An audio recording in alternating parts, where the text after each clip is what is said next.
Why did Victorians hold funerals for goldfish, complete with velvet-lined coffins? Why did families fight over who got to own the biggest decorative pineapple? And who on earth decided it was fashionable to carry a walking stick so heavy you needed a servant just to lug it around? Buckle up, because tonight we're stepping straight into London, 1871. Your mustache is perfectly waxed. Your corset is cinched so tight, it's practically a medieval torture device. And you're about to develop an extremely complicated relationship with spoons. You wake in a bedroom that smells faintly of dust and lavender water, sunlight struggling to pierce through grime-streaked windows. Before you can even move, the sacred ritual begins. Layering up. Layer 1, the linen shift. Layer 2, the corset, tightened until your ribs politely protest. Then come petticoats, 3 or 4 of them, transforming you into something between a frosted cake and a walking bell tower. And men, don't think you're off the hook. Your morning begins with itchy woolen drawers, a stiff, starched shirt that could probably stand up by itself, gartered socks, and, of course, the dreaded cravat. Tie it wrong, and you've basically announced to society, I am a reckless anarchist who cannot be trusted with silverware. By the time you've reached layer 8, you're already sweating, and you haven't even stepped outside. And yes, you'll have to undo every single button later just to use the chamber pot. Welcome to the Victorian world. Strange, suffocating, beautiful, and absolutely bonkers. Meanwhile, somewhere in the house, a child is already screaming because their starched collar is itchier than last Thursday's porridge, and someone else is lamenting the fact that their stocking has developed a fatal run. Now it's time for grooming.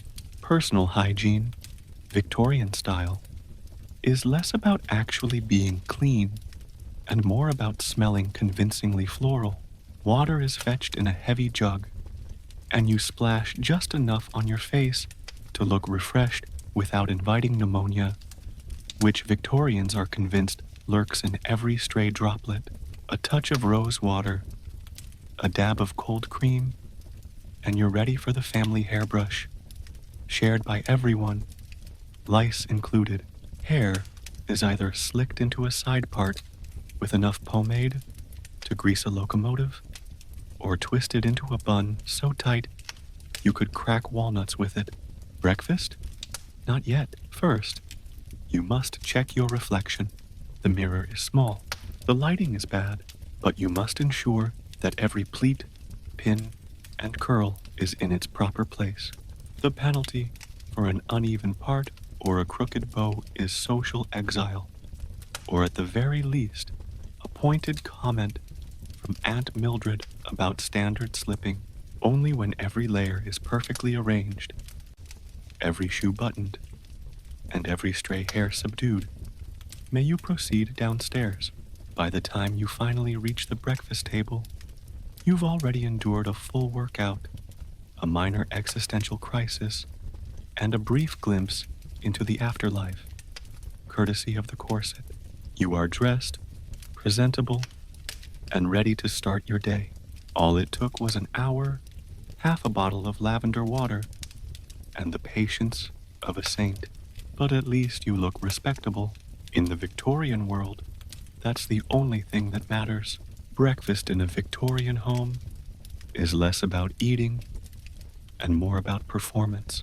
There are at least 5 types of toast, 3 kinds of porridge, and someone in the corner arguing about whether jam or marmalade is more dignified. You just want coffee, but the household insists on weak tea and boiled eggs that could double as billiard balls.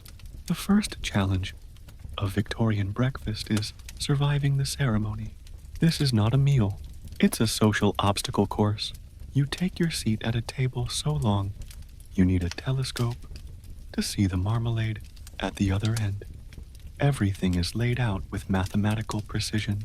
Plates aligned, spoons facing east, napkins folded with such militaristic neatness, you worry about offending the servant who arranged them. If you sit down too loudly, someone clears their throat.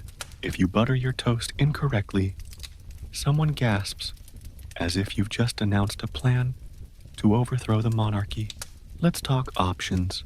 There's toast, plain, buttered, sugared, cinnamon, or toast water, a culinary delight made by soaking toast in hot water and then pretending it's food. Porridge is available in oat, barley, and mystery grain varieties, all possessing the texture of library paste and the emotional impact of a tax bill. There's bacon, but only if you've bribed the cook.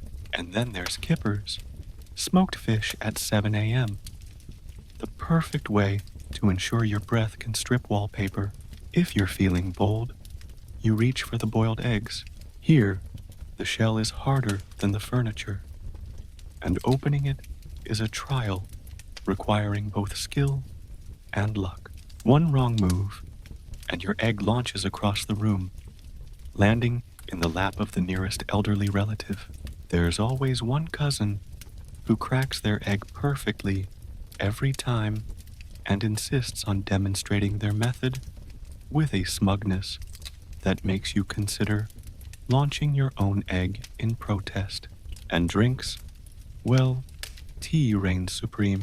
Not just any tea, but tea brewed so weak you can see straight through it, as if the teapot is afraid of commitment. Milk and sugar are acceptable, but lemon is scandalous. Coffee exists, but only as a whispered legend from the continent, and when it appears, it's usually thick enough to patch a road. You ask for coffee and are handed a cup of hot disappointment. Of course, you must observe the unspoken rules of breakfast etiquette. Don't spread jam before butter. Don't reach. Don't talk about anything more serious than the weather or the tragic fate of last night's soula. Heaven forbid you try to eat something with the wrong fork. There are at least 3 knives at your place setting, and their uses are a mystery lost to time. If you so much as look at the fish knife during the jam course, you risk being disinherited on the spot. Then comes the light conversation, a phrase that in Victorian England means a competitive exchange of subtle insults disguised as polite questions. Someone will ask you about your plans for the day. Someone else will comment on the quality of the toast with the same gravity as a Supreme Court decision. You nod and smile and pray you don't drop your spoon, because the last person who did had to move to Wales. All the while, servants drift in and out, their expressions expertly neutral as they refill teapots, retrieve eggs, and quietly judge your napkin technique. You envy their ability to glide through the chaos untouched by the existential dread of choosing between marmalade and jam. By the end of the meal, you have consumed 2 bites of everything, 6 different forms of bread, and enough tea to float a small canoe. You are not full, but you are exhausted. You rise carefully, thankful you survived another Victorian breakfast without scandal, salmonella, or open rebellion. But take heart, tomorrow you get to do it all again, and maybe, just maybe, you'll finally figure out what the third fork is for. Victorians are absolutely obsessed with being clean, but only in the theoretical sense. Bathing is seen as vaguely scandalous, and water is considered dangerous unless it's been boiled into oblivion. You contemplate a shower, but the housemaid just faints in horror. Cleanliness, to the Victorian mind, is not so much about soap and water as it is about moral fiber. The upper crust speaks in reverent tones about purity, but they mostly mean the purity of your character, not your armpits, filth, After all, is thought to be next to sinfulness, but actually removing filth is an act fraught with social risk. You'd think these people invented the concept of bathing, but really they've mastered the art of avoiding it with spectacular creativity. Let's talk about the bath itself. The grand family tub is brought into the drawing room once a week for a ritual cleansing, often on Saturday nights, possibly to wash away the moral decay of Sunday's roast beef. The water is laboriously fetched and heated, poured into a tub that leaks by the third bucket. If you're first in line, congratulations, you have about 4 in of lukewarm, murky water all to yourself. If you're last, well, let's just say the bath water is now a historical artifact. Daily hygiene is achieved through something called a strip wash or sponging. This involves a bowl of tepid water, a rag, and an optimistic attitude. You dab at your face, behind your ears, and anywhere else you think might develop its own ecosystem. Soap is used sparingly. It's expensive and usually smells like a mixture of tallow, lye, and disappointment. Scented soaps are reserved for guests, special occasions, and the truly ambitious. Now about the hair. Victorians take their manes seriously, but actual washing is rare, perhaps once a month, if the moon is right and your social calendar is clear.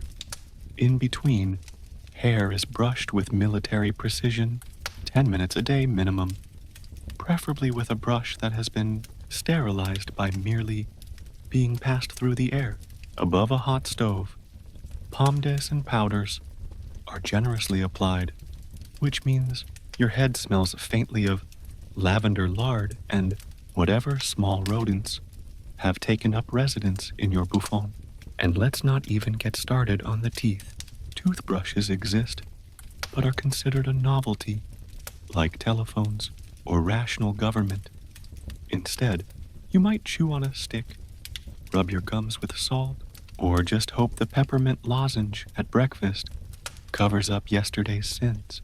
Cavities are common, and dentists are the stuff of nightmares. Men with forceps, questionable credentials, and an enthusiasm for removing things.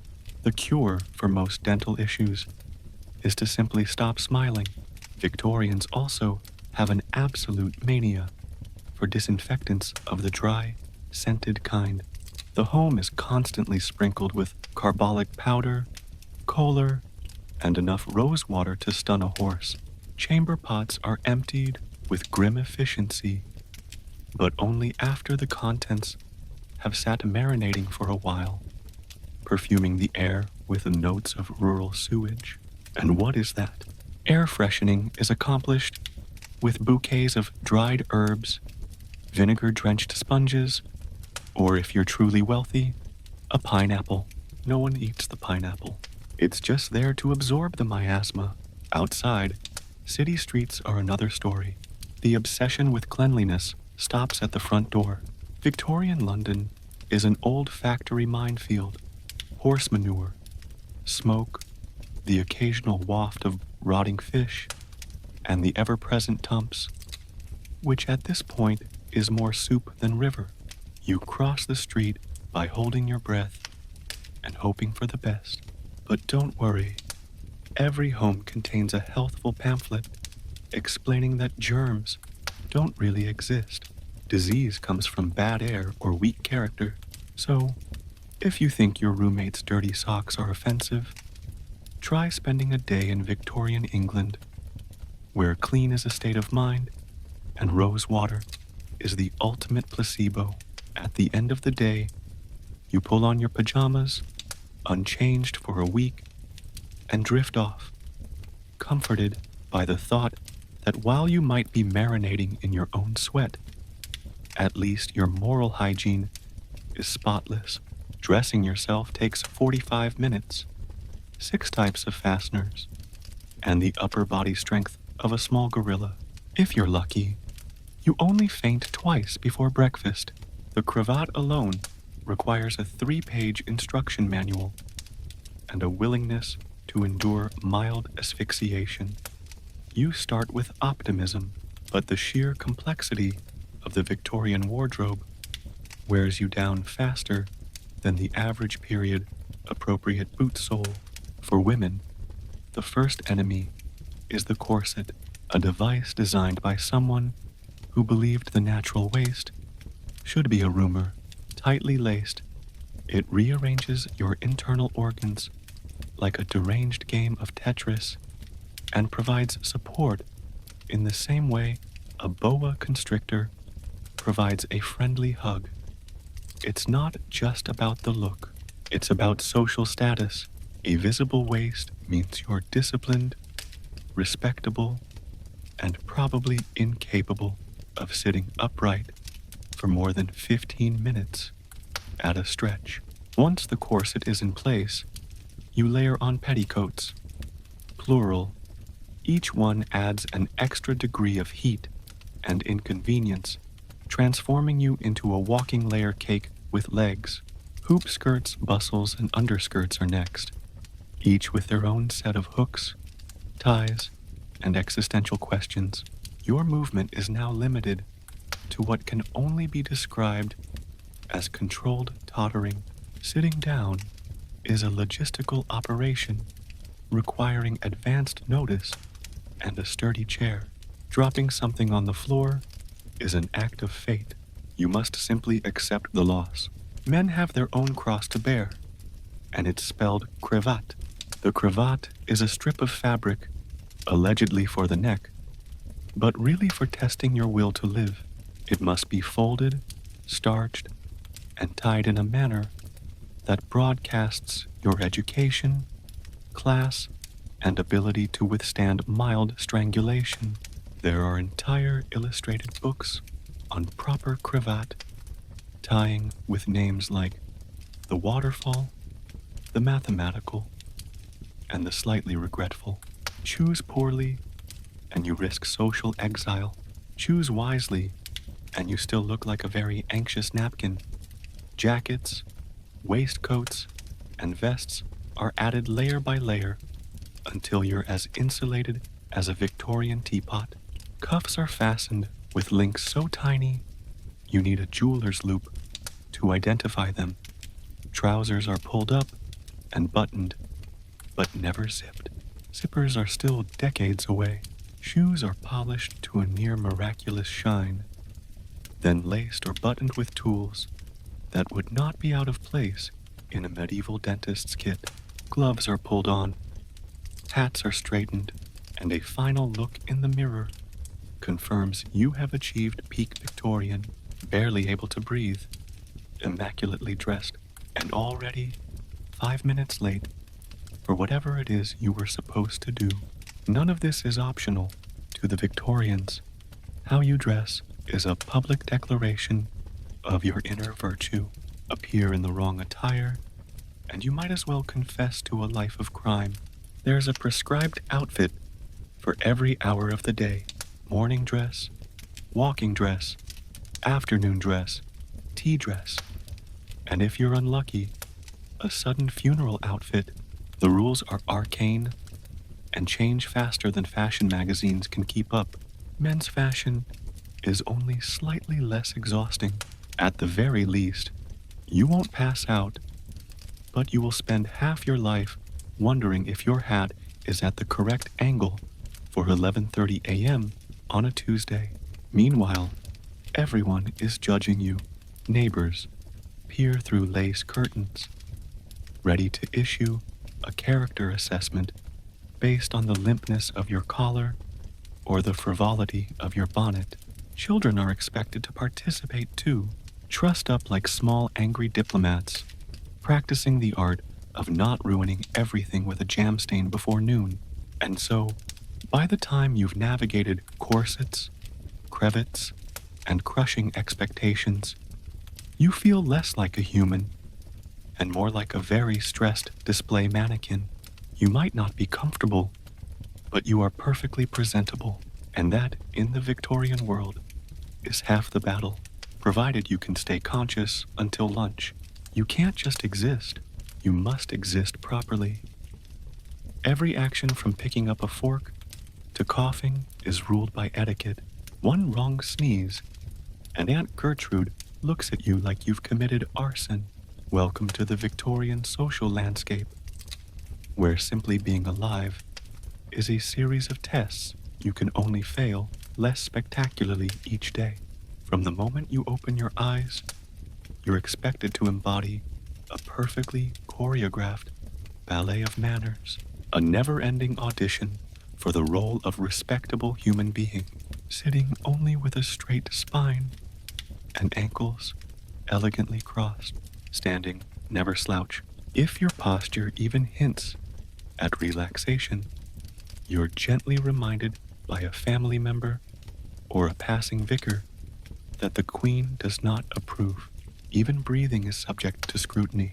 Deep sigh are for the melodramatic. Gasping is for orphans in Dickens novels. And sniffling in public is considered grounds for expulsion from polite society. Should you cough, do so behind a handkerchief. Turn delicately to the left, never the right. The right is for royalty and small dogs. Let's talk about meal times, a minefield of etiquette so perilous it could use its own warning signs. Before you even sit, you must wait for the eldest or highest ranking person at the table to take their seat. If you sit early, you risk eternal shame and possibly exile to the kitchen with the scullery maids. Once seated, there's a correct way to unfold your napkin, a prescribed angle for holding your spoon, and a list of forbidden topics longer than the Magna Carta. Don't discuss money, illness, or heaven forbid, the fact that the soup tastes like disappointment. Every utensil has a purpose, and woe betide the soul who uses the fish knife for the mutton. Forks must be held tines down, elbows must never stray off the table, and bread must be broken, not bitten. Your tea must be stirred quietly, no clinking against the cup. And if you dare slurp, even accidentally, the butler will appear and silently judge you until you wither into dust. Conversation itself is an art form, lively but never loud, witty but never offensive. Ask about someone's trip to Bath, not their bunions. Offer gentle praise for the weather, not complaints about your own life. The only safe topic is how terribly unsafe all other topics are. Social gatherings present their own unique set of terrors. Calling cards are essential, and there is a precise order for delivering and receiving them. Arrive at someone's home unannounced, and you may as well have set fire to the drapes. Once admitted, you must not overstay. 15 minutes, no more, no less, unless you are invited to stay longer, in which case you must demur at least once before graciously accepting. Standing up to leave involves a careful sequence of bows, curtsies, and polite lies about how lovely the visit was.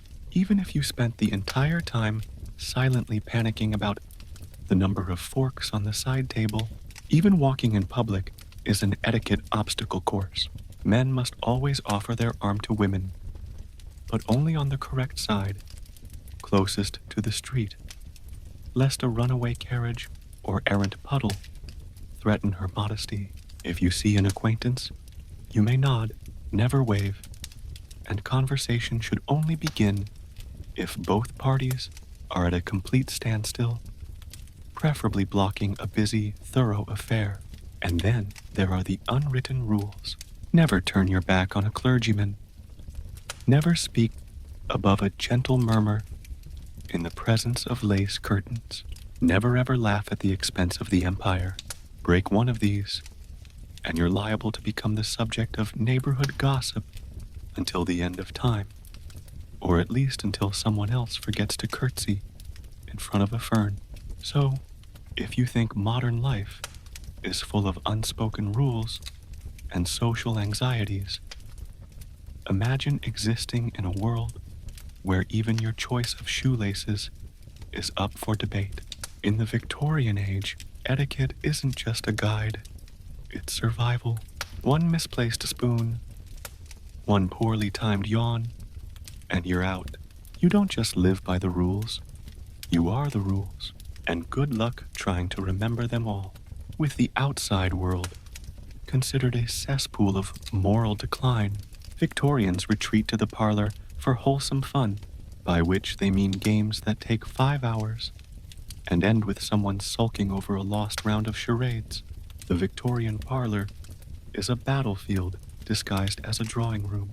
Your weapons, wordplay, bluffing, and the ironclad ability to feign enthusiasm for a game of consequences that's already entered its 3rd hour. The heavy curtains are drawn to keep out prying eyes and drafts. The lamps are dim, and everyone is perched on overstead sofas that swallow you whole if you dare lean back. Welcome to the evening's entertainment, a relentless marathon of competitive lounging. The evening begins with a polite invitation. Would anyone care for a round of the minister's cat? Someone always says yes, and suddenly you're caught in a cutthroat alphabetical battle where adjectives fly like shrapnel.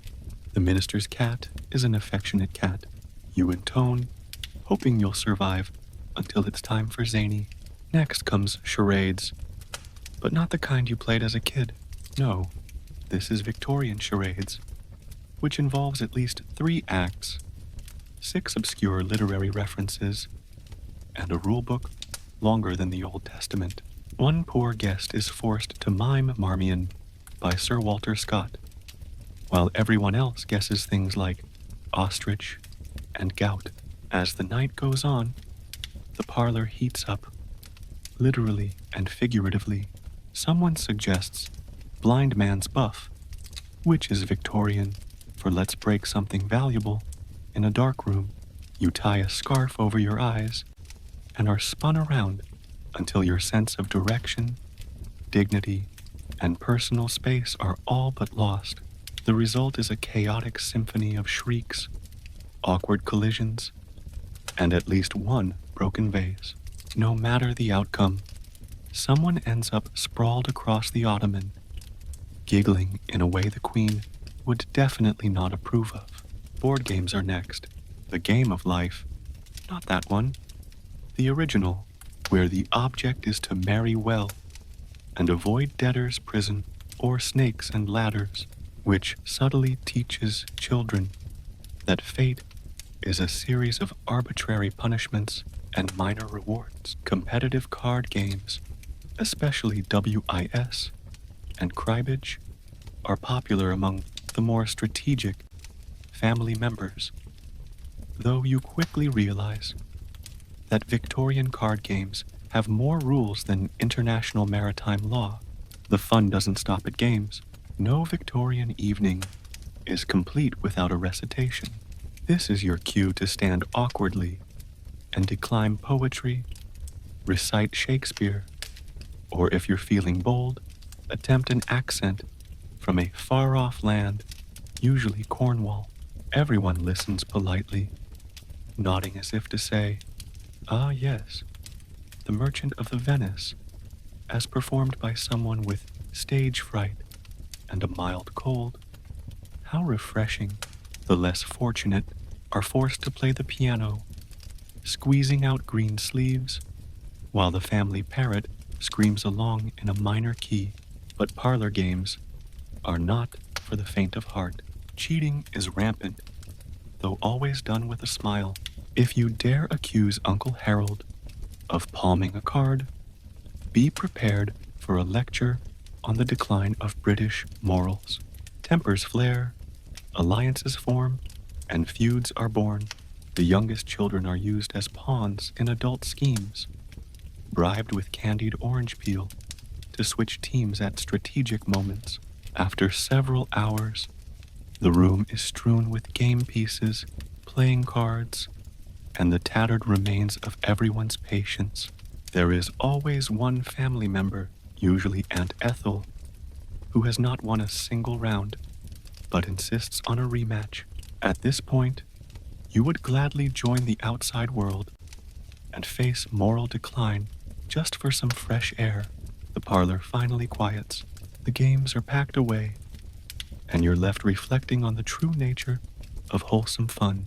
If competitive lounging has taught you anything, it's that the only thing more dangerous than Victorian society is Victorian charades. But at least you survived the evening with your reputation mostly intact and only a mild suspicion that you've just lost 5 hours of your life to the world's most exhausting game night. You can't move in a Victorian living room without tripping over a potted fern. Owning exotic houseplants is the height of fashion, and people genuinely believe talking to their aspestra will improve its moral character.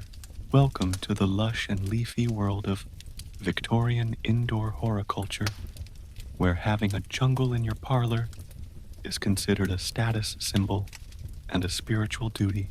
Your morning starts not with a leisurely cup of tea, but with dodging the Beonia Brigade as you attempt to cross the drawing room without stepping on a rare philodendron. Houseplants are everywhere, hanging from the ceiling in macra slings, perched precariously on windowsills, and crowding every available flat surface, like botanical squatters. If you think your neighbor with 6 succulents is excessive, try navigating a home where even the umbrella stand contains a small palm.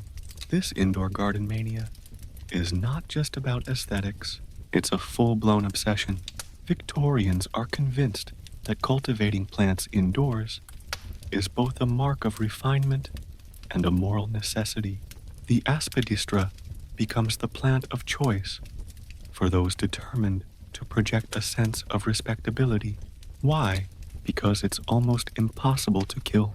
Survive a month in a poorly lit, smoke-filled room, and you too might be deemed respectable enough to join high society. But ferns are where the true plant drama happens.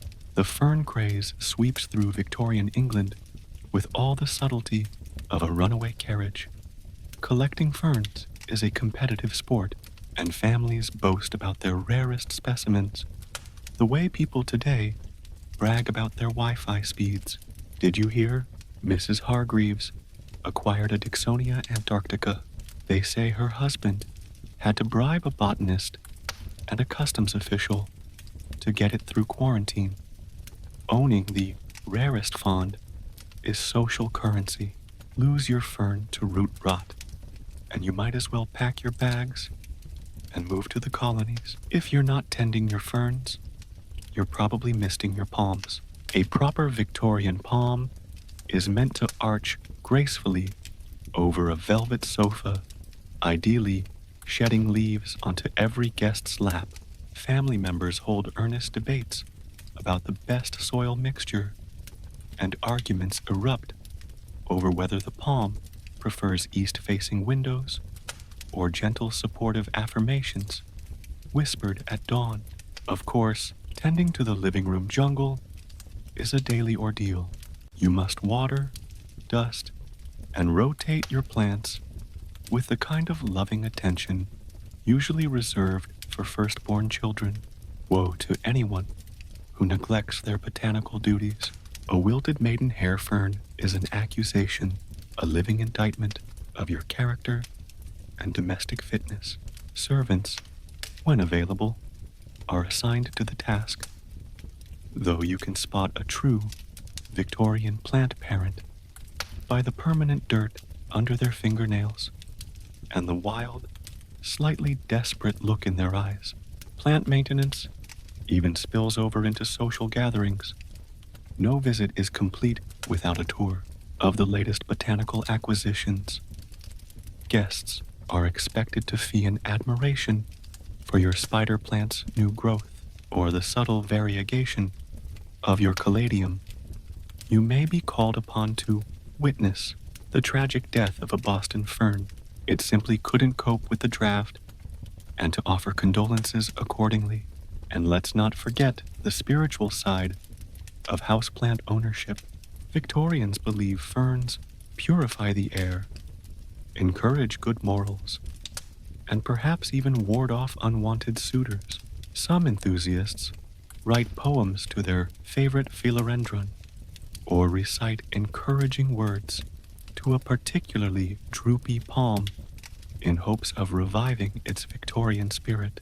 The end result is a living room that more closely resembles a greenhouse run by a committee of eccentric botanists.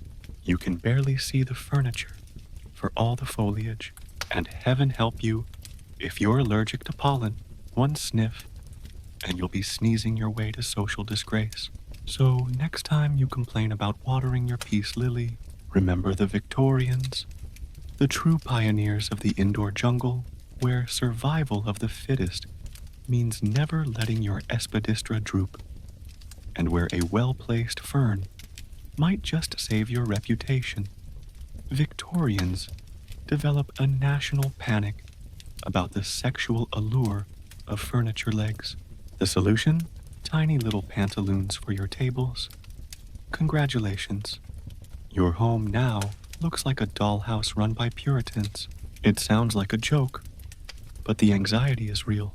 In the endlessly inventive world of Victorian respectability, even inanimate objects aren't safe from suspicion. The living room is now less a place to relax and more a showroom of moral discipline, complete with anti-massers, lace doilies, and of course, a full wardrobe for the household's most scandalous appendages. You survey your surroundings. Every chair and table leg is carefully concealed behind frilly fabric, while the piano's curves are shrouded beneath heavy damask. No one remembers what the furniture actually looks like, but that's not the point.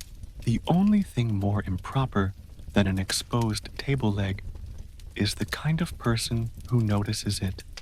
The origins of this obsession are shrouded in as much confusion as the chairs themselves. Was there ever really a law about the nakedness of piano legs?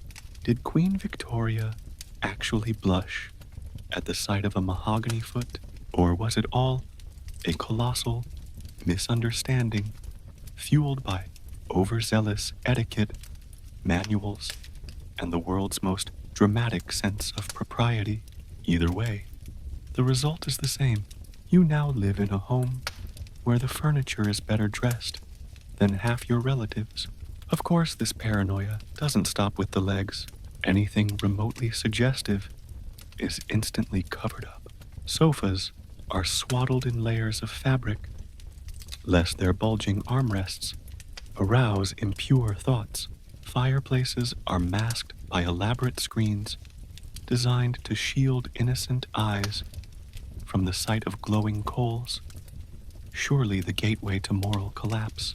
Even the humble foot tool must be draped in a curtain of decency, lest the family cat's paws be tempted to scandal. Daily life becomes a careful dance around all these shrouded objects. You trip over chair pantaloons on your way to breakfast. Your attempt to play the piano turns into a wrestling match with its modesty slip.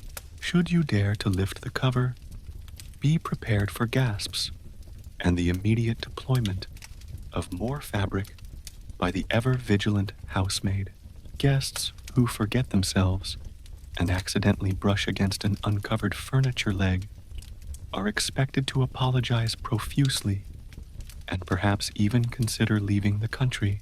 There is inevitably an entire industry dedicated to furnishing the furniture. Magazines feature the latest trends in chair coverings, from crisp linen to embroidered velvet. Hostesses compete to see whose ottoman wears the most elaborate outfit, and dinner parties are punctuated by admiring remarks about the tasteful restraint of someone's settee bloomers. The poor carpenter, once the unsung hero of the parlor, is now overshadowed by the seamstress, whose frills and ruffles are the real status symbols of the age. Of course, the children have a different take on all this. They sneak around, lifting chair skirts and giggling, convinced that beneath each cover lies a world of forbidden wonder. The dog finds the whole affair baffling, but enjoys the new hiding spots, and the family cat naturally is undeterred, occasionally peeking out from beneath a Pedig-coated side table, the only creature in the house truly immune to Victorian shame. As the day wears on, you realize that the real reason for all this covering up isn't morality, it's anxiety. In a world changing faster than anyone can handle, the Victorians find comfort in controlling what they can: appearances, rituals, and the decency of their interior decor. If life outside is chaotic, at least the furniture legs are safely swaddled at home. So next time you glance at a naked table leg and feel nothing, spare a thought for the Victorians. For them, the battle for civilization started at home, armed with fabric, fasteners, and a strong sense of the absurd. And remember, nothing says virtue like a house full of chairs wearing bloomers. Victorians treat mourning like the Olympics. There are strict rules about what to wear, how much you can cry, and whether your jewelry contains enough of someone's hair to be considered tasteful. Welcome to the world of Victorian grief, where expressing sorrow isn't just a personal matter. It's a full contact sport with more regulations than a cricket match. You don't simply mourn, you perform mourning with the precision of a stage actor and the stamina of a marathon runner. The death of a family member triggers a whirlwind of expectations, from wardrobe changes to social withdrawal, and the daily question of whether your veil is black enough to ward off gossip. The mourning dress code is a labyrinth. If you're a widow, prepare to wear unreeved black for at least 2 years. Dull black, shiny black, crepe, bombazine, jet beads, and perhaps a little black lace. For those days when you feel almost cheerful, there are no shortcuts. Anyone caught wearing gray or purple too early will be accused of rushing their grief, which in Victorian terms is almost as scandalous as public nudity. Accessories are restricted as well. No shiny jewelry, except the kind that includes a lock of the deceased's hair, woven into brooches, rings, or for the especially sentimental, a handsome watch fob. Yes, you can now tell the time by your late uncle's sideburns. If you're not a widow, but merely a distant cousin or an enthusiastic neighbor, your mourning attire is less severe. Maybe a discreet armband or a somber bonnet ribbon. But beware, the amount of black you wear is closely monitored. Grief must be visible, but not ostentatious. If you undo it, you're heartless. Overdo it, and you're accused of melodrama. There's a perfect ratio, and everyone from your maid to your second cousin's milkman is ready to judge you for it. And it's not just about clothing. Social behavior is rigorously policed. Parties, dancing, and laughter are strictly forbidden unless you want to be blacklisted from every respectable tea table for the next decade. The most innocent pleasures, a new hat, a gentle stroll in the park, must be suspended lest they look like an insult to the dearly departed. Mourning stationery is required for correspondence, featuring thick black borders that grow thinner as your grief allegedly lessens. You must write sorrowful notes of thanks for every casserole or floral tribute, using only the most melancholic ink. Then comes the ritual of calling. Friends and neighbors appear at your home to pay their respects, which mostly involves sitting in silence, sipping tea, and making solemn observations about the weather. The goal is to outsuffer each other politely. Who has lost more loved ones? Who's been in black the longest? Who has perfected the art of the tasteful sigh. Sympathy cards pile up, their verses so dripping with sentiment that you consider bottling them as an industrial lubricant. Even the home transforms during mourning. Clocks are draped in black cloth, mirrors are covered, so the living don't glimpse themselves and realize they're still here. All the curtains are drawn, turning your house into a gloomy cave. You avoid sunlight, parties, and if you can manage it, happiness. The only break comes on the day you're officially allowed to switch from deep mourning to half mourning.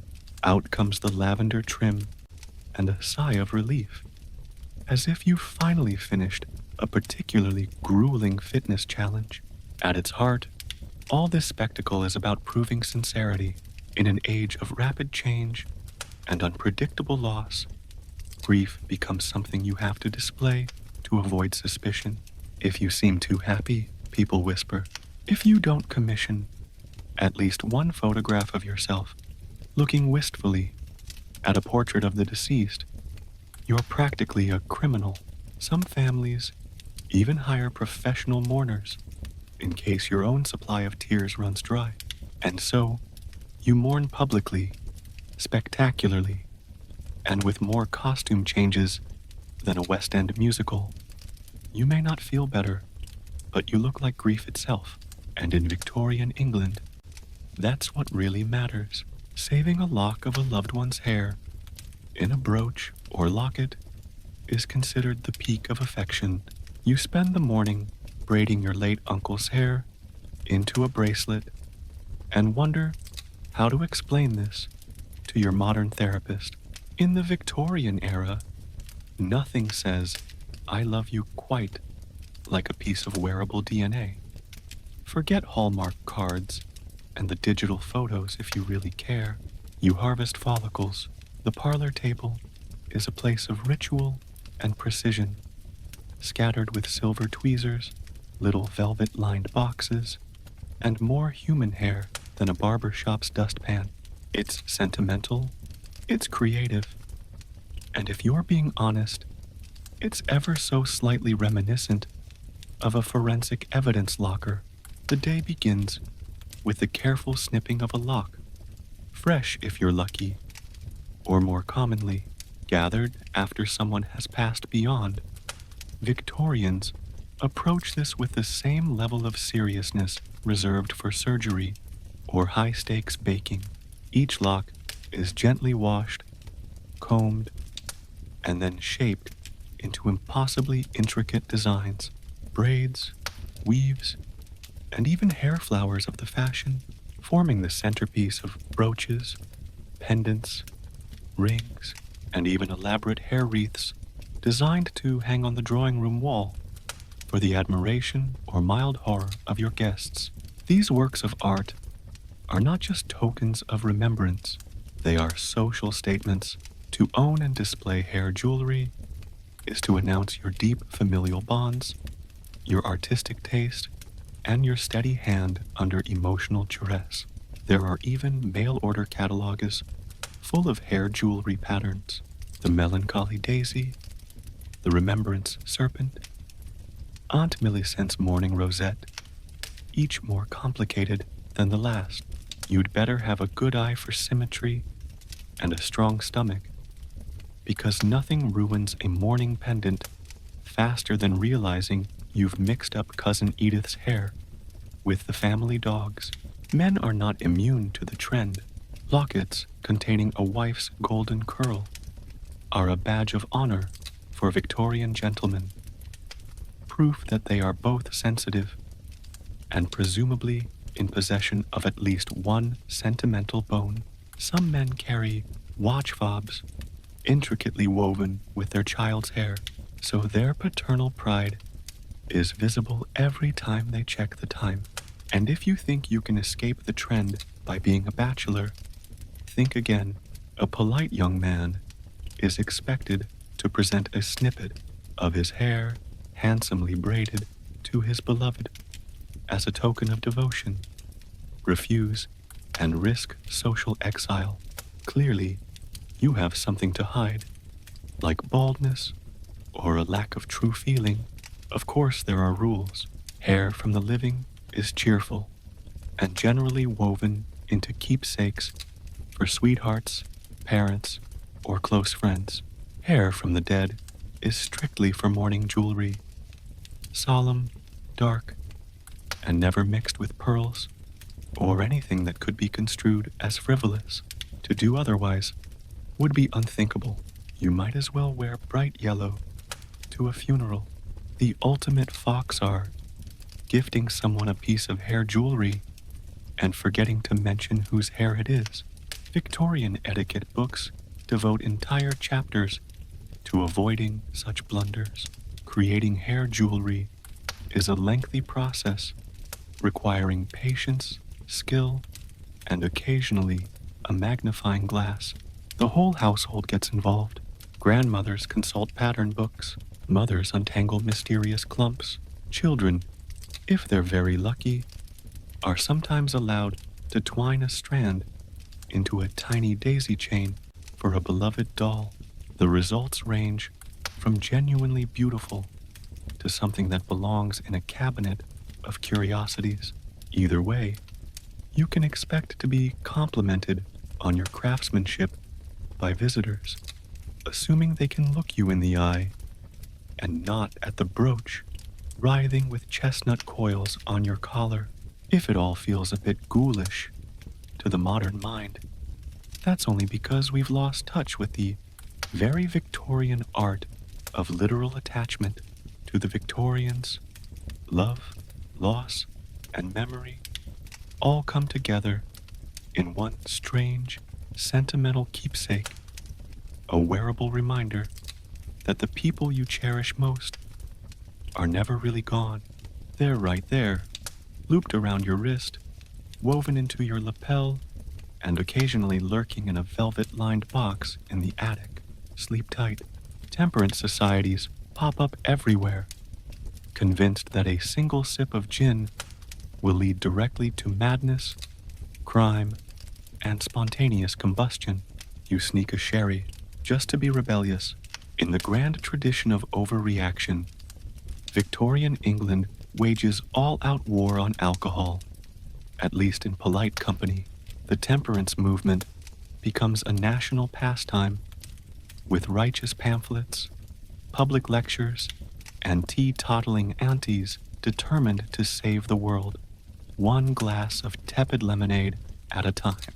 You can't walk down the street without encountering a crusader waving a pamphlet entitled "Down with Drink" or "The Gin Lane Menace, How One Sip Ruined My Life and My Upholstery." Victorians love nothing more than a moral panic, and alcohol is public enemy number one. The evils of the demon drink are illustrated in elaborate cautionary tales and melodramatic cartoons featuring gins, soaked orphans, collapsing families, and the terrifying vision of a husband who's lost his dignity and possibly his pants somewhere between the tavern and the front gate. Children are treated to harrowing stories at Sunday school.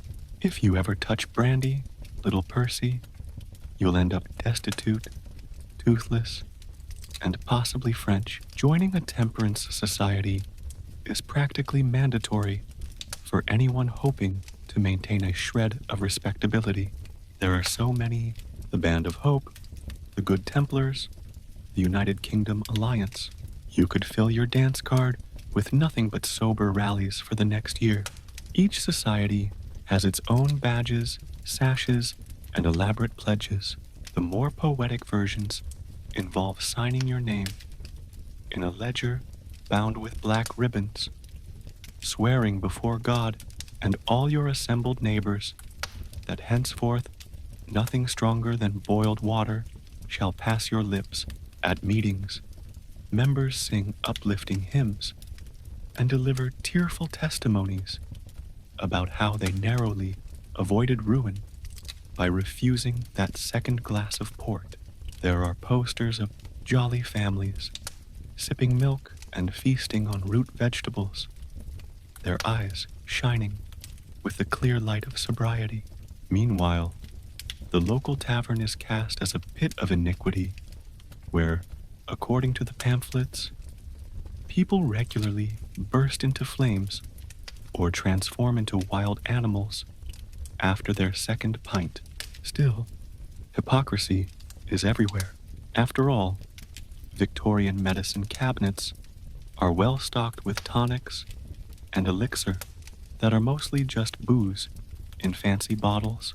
Aunt Prudence denounces gin as the devil's work, but takes a nightly nip of medicinal cherry to calm her nerves. Children are dosed with Godfrey's cordial, brandy, morphine, and trial, guaranteed to knock out even the rowdiest toddler. Meanwhile, clergymen solemnly deliver sermons on abstinence, only to sneak a hot toddy at the rectory when the temperature dips. Then there are the secret drinkers. Entire parties are planned around elaborate charades, tea that smells suspiciously alcoholic, cakes soaked in rum, non-alcoholic punch that could strip paint off a door. Sherry and port are hidden behind fake walls in sideboards, and anyone with a bit of flair can open a disguised bottle with one hand while pouring lemonade with the other. You learn to navigate the language of winks, coughs, and coded phrases. Would you care for a little pick-me-up? Means let's all get quietly tipsy before the next hymn. For those who do embrace sobriety, the reward is a feeling of moral superiority that is second only to owning the cleanest lace curtains in town. Teetoters parade through the streets, waving banners and handing out flyers, occasionally pausing to glare at the pub windows as if their disapproval alone could evaporate the entire stock. But in the end, whether you're clutching a lemonade at the Band of Hope rally or slipping away for a secret sherry, the Victorian relationship with alcohol is anything but simple. It's a never-ending dance of temptation, shame, and stubborn human nature. And as you sip your medicinal brandy behind the ficus, you realize nothing brings people together or tears them apart. Quite like a little glass of rebellion in a world obsessed with saying no. Dinner is a minefield of questionable delicacies, gelatinous molds, boiled calves' heads, and pies containing ingredients best left unmentioned. Every dish promises either ecstasy or a lifelong phobia of aspic. If you think modern food trends are confusing, you haven't survived a Victorian banquet. The dinner table is a dizzying spectacle of culinary ambition and mild, food-based terror. Forget avocado toast and gluten-free brownies. Victorians are obsessed with dishes that wobble, stare back, or attempt to escape the plate. Aspic, the crown jewel of Victorian cuisine, haunts every meal. This is not your grandmother's Jell-O salad. It's a savory, meaty jelly, translucent and unnerving, encasing everything from vegetables to unfortunate bits of fish. The goal is to impress guests with a shimmering mound of galantine, even if it tastes like disappointment held together by anxiety and gelatin.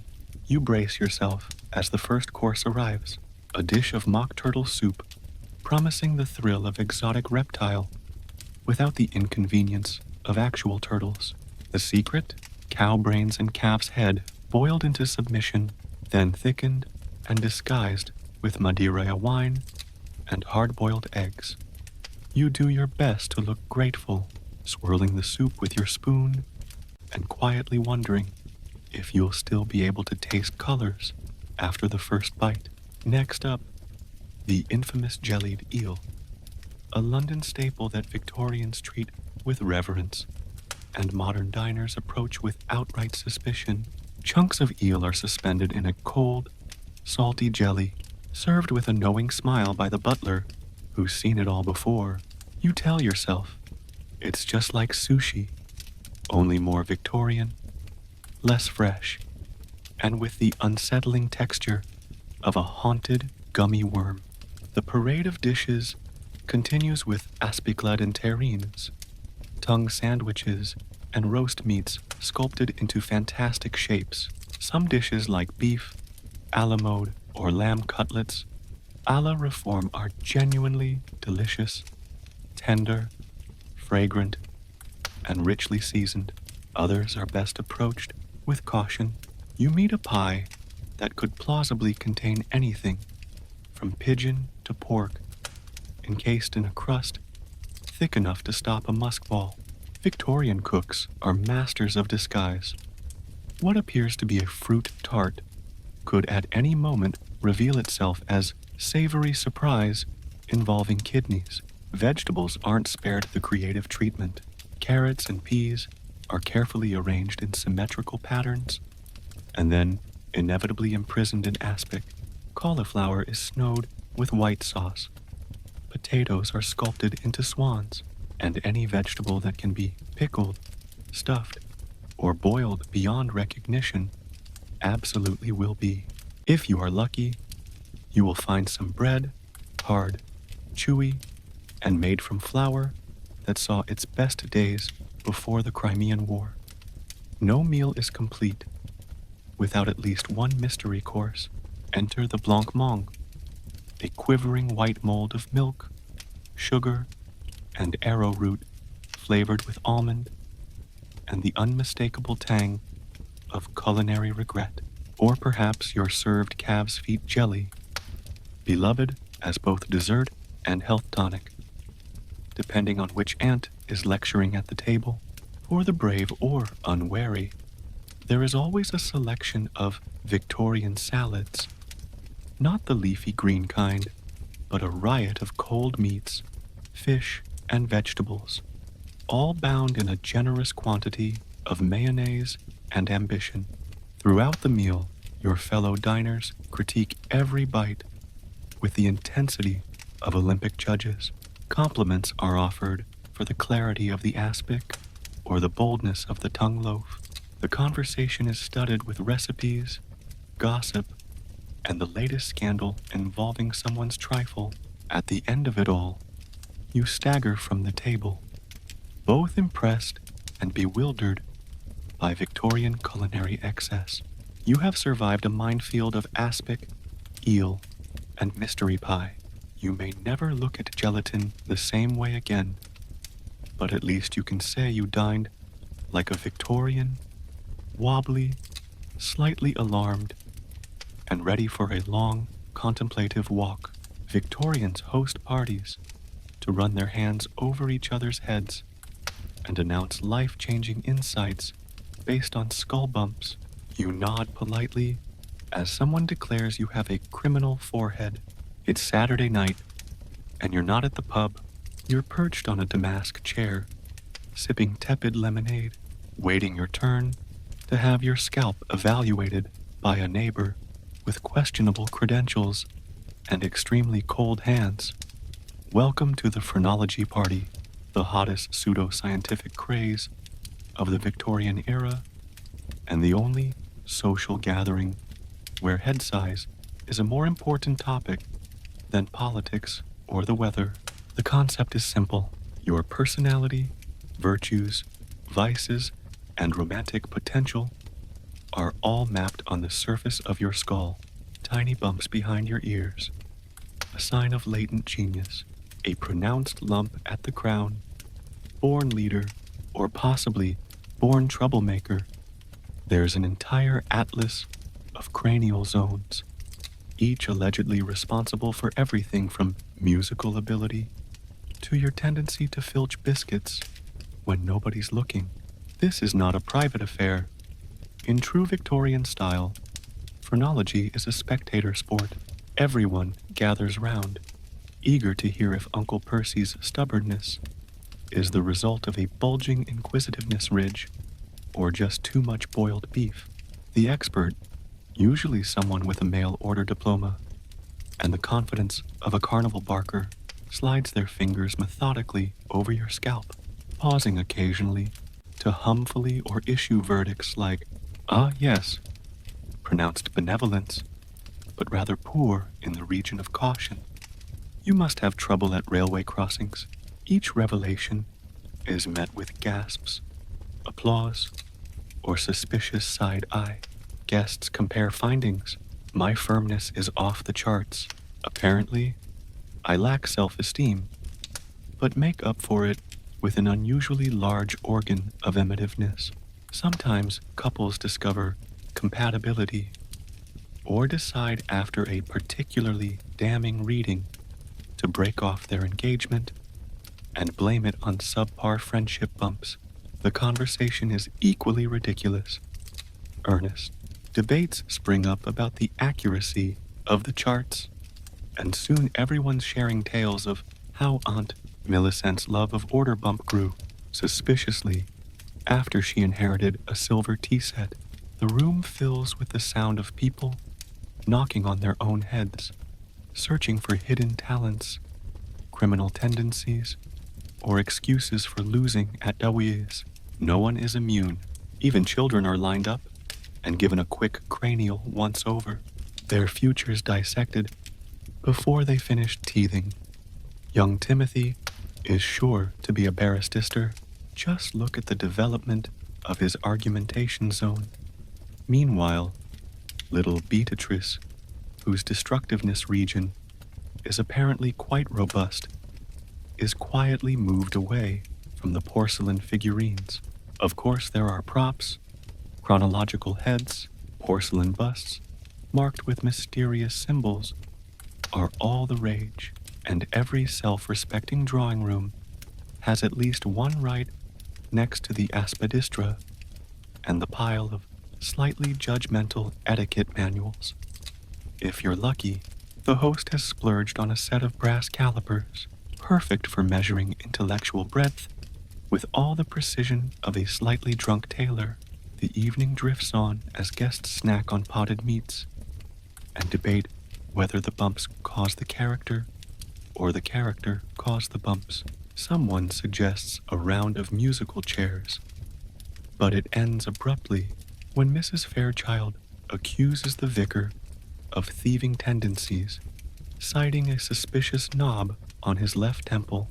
By the end of the night, you leave with a sore scalp, a handful of new insecurities, and at least 3 family secrets revealed via the science of head bumping. Tomorrow, you'll wake up and look in the mirror, wondering if that little lump behind your ear is the reason you're drawn to aspic, or just a side effect of too many parlor games. In the grand tradition of Victorian obsessions, phrenology is equal parts earnest, absurd, and oddly comforting. After all, in a world of rigid rules and invisible dangers, there's something soothing about believing your fate is written in bone, and that every quirk can be explained by a well-timed poke to the noggin. Spiritualism is all the rage. You attend a séance where the main event is watching your neighbor's hand cramp while pretending to channel Uncle Albert. Victorian England has gone absolutely mad for the supernatural, and nothing says respectable evening quite like summoning a few lost souls before dessert. The drawing room has been rearranged for the occasion, curtains pulled tight against prying eyes, candles flickering just so, and every clock in the house stopped to ensure that the spirits aren't startled by sudden chimes. Even the aspidistra looks nervous. In the center of the table sits a crystal ball, really just a decorative paper weight and an array of objects apparently irresistible to ghosts. Old photos, a pocket watch, and last Tuesday's overcooked pudding.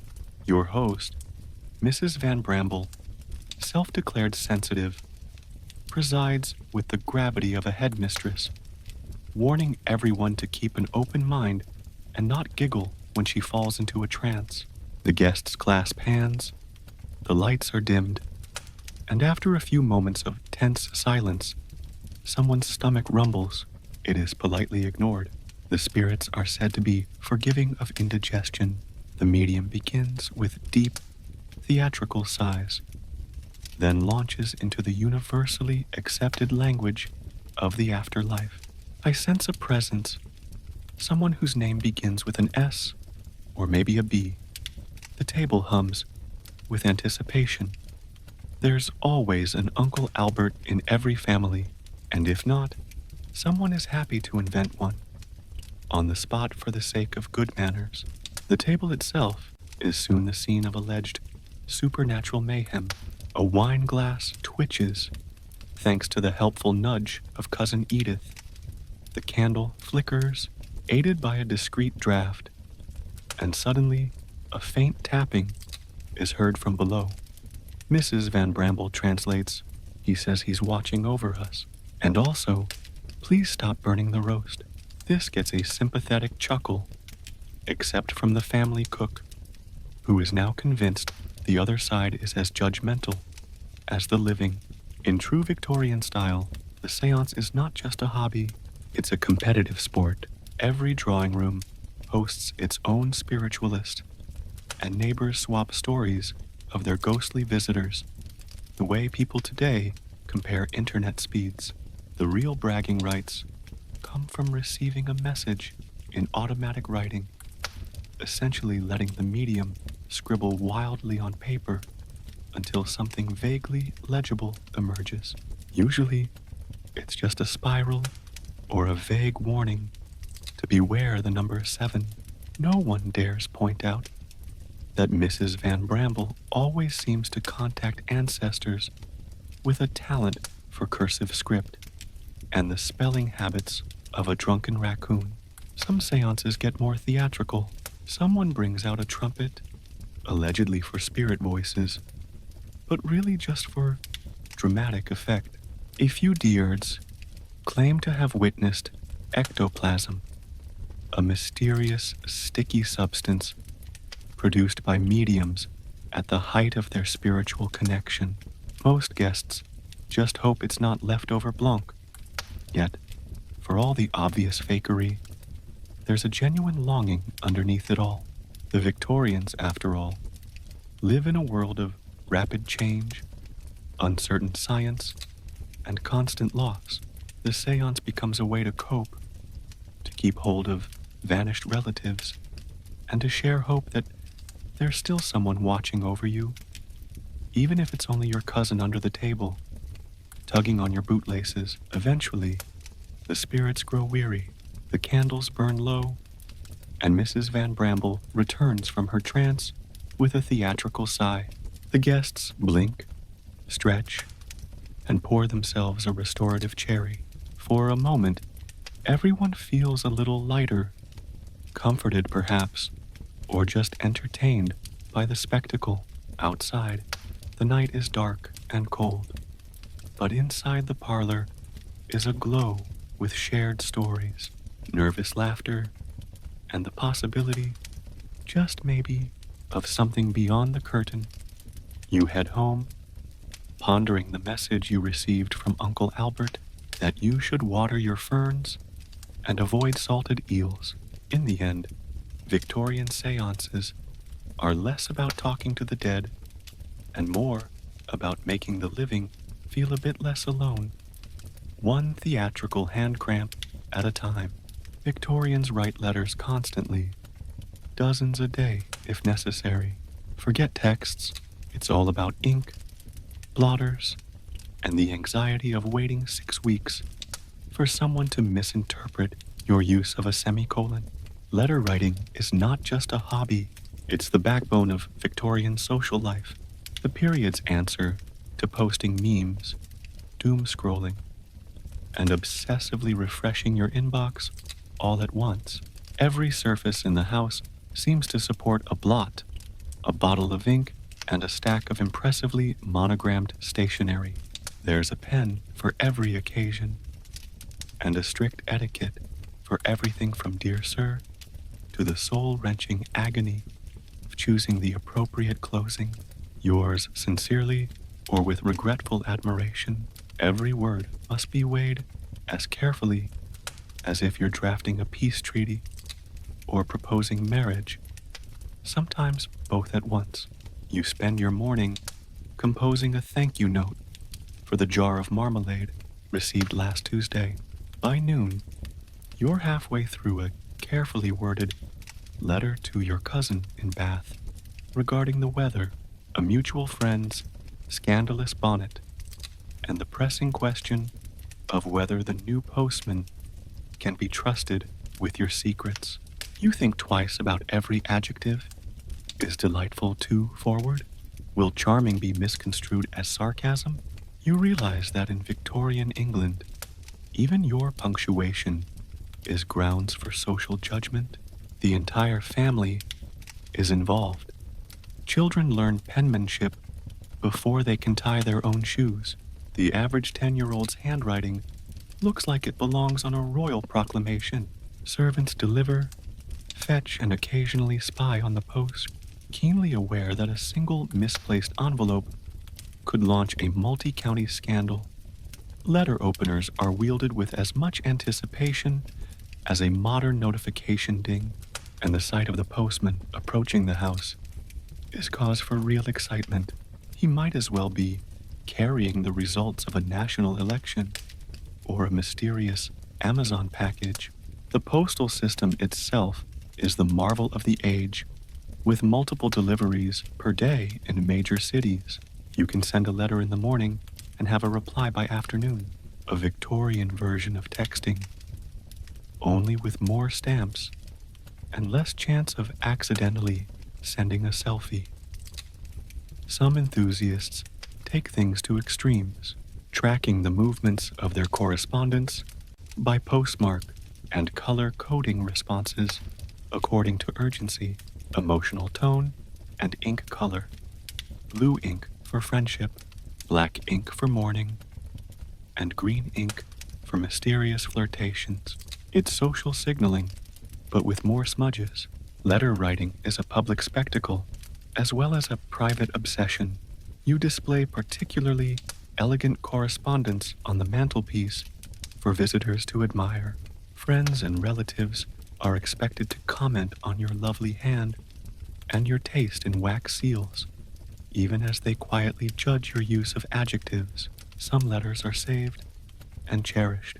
Others are discreetly burned, their contents known only to the sender recipient and inevitably the housemaid who read them first.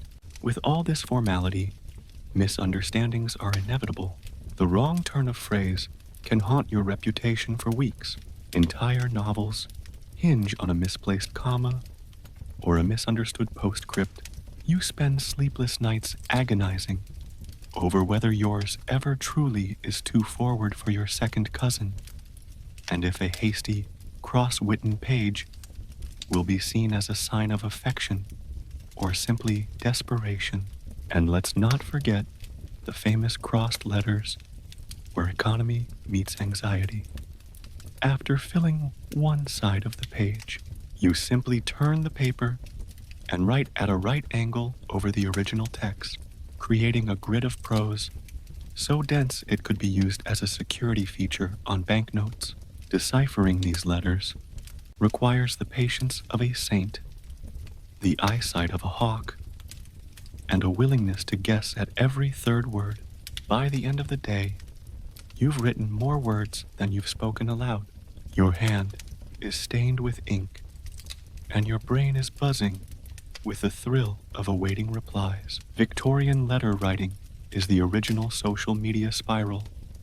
Part performance, part therapy, part public relations campaign. If you ever wonder how people coped before Twitter, the answer is simple. They wrote even more, worried just as much, and invented the humble brag by candlelight. Every household comes with a book the size of a small car, filled with detailed rules for everything from pudding storage to the proper angle for arranging umbrellas. You fail page 1 and are exiled to the pantry in disgrace. Victorian England runs on tea, anxiety, and the all-powerful household manual. This monstrous tome is both Bible and tyrant, promising to transform any middle-class home into a model of virtue, taste, and overwhelming domestic guilt. Its chapters cover everything: how to air the drawing room, when to beat the carpets, why you should never stack spoons upside down, and what dire fate awaits those who fold napkins incorrectly. Forget vibes, order, and perfection are the only acceptable ambiance. Your morning begins with a casual glance at Chapter 3, the management of condiments. Did you know mustard must never share a tray with vinegar? Now you do, and you're already nervous. You try to remember if you polished the door doorknobs clockwise or counterclockwise. The book has opinions about this, and failure to comply could mean social ruin, or at least a strongly worded note from Aunt Millicent. The manual is relentless. It instructs you on everything from the precise number of lumps in the sugar bowl to the optimum frequency for curtain laundering, fortnightly minimum, unless you wish to be mistaken for a savage. There are diagrams showing the correct deployment of anti-massers. Did you arrange the drawing room chairs at a 37-degree angle, facing the fireplace, but not so close as to encourage drowsiness? You'd better hope so, or risk guests whispering about your lack standards. But it's not just furniture placement and pudding protocol. The manual also covers how to manage your staff, or if you lack staff, how to do all the work yourself while still pretending you have staff. It's a wonder anyone got anything done. What with the constant need to consult the book, make lists, schedule lists of lists, and reprimand oneself for being 2 days behind on the kitchen calendar. Entire afternoons vanish in a fugue of dusting schedules and what-ifs. Is your copper pan polished? Are the silver teaspoons stored handle up? Is the family cat sufficiently aloof, as the book recommends for animals of quality? Of course, there are instructions for social emergencies, what to do if the vicar arrives unannounced, how to serve a guest who brings their own pickle fork, how to politely eject someone who pronounces scone with a long O. Every crisis is covered, except the one where you accidentally drop the manual on your own foot and must limp around, hoping nobody notices your unsightly gait. The guilt is endless. The manual is full of warnings about carelessness, slovenliness, and the creeping malaise of moral decay. You glance at your slightly askewed doormat and are filled with shame. There's even a chart for children's table manners by age, which is mainly a record of how often small people can disappoint you with their jelly-smeared faces and their failure to appreciate the napkin origami you practiced for an hour. By evening, you've checked the manual for pudding alternatives, pudding emergencies, and the spiritual dangers of overindulgence in blanc. Exhausted, you collapse on the Shah's lounge, making sure it's at the proper angle, and try not to think about the 15-point checklist for retiring gracefully. Even sleep is not immune. The manual has stern advice about pillowcases and how to fold your nightgown so as not to invite dreams of chaos.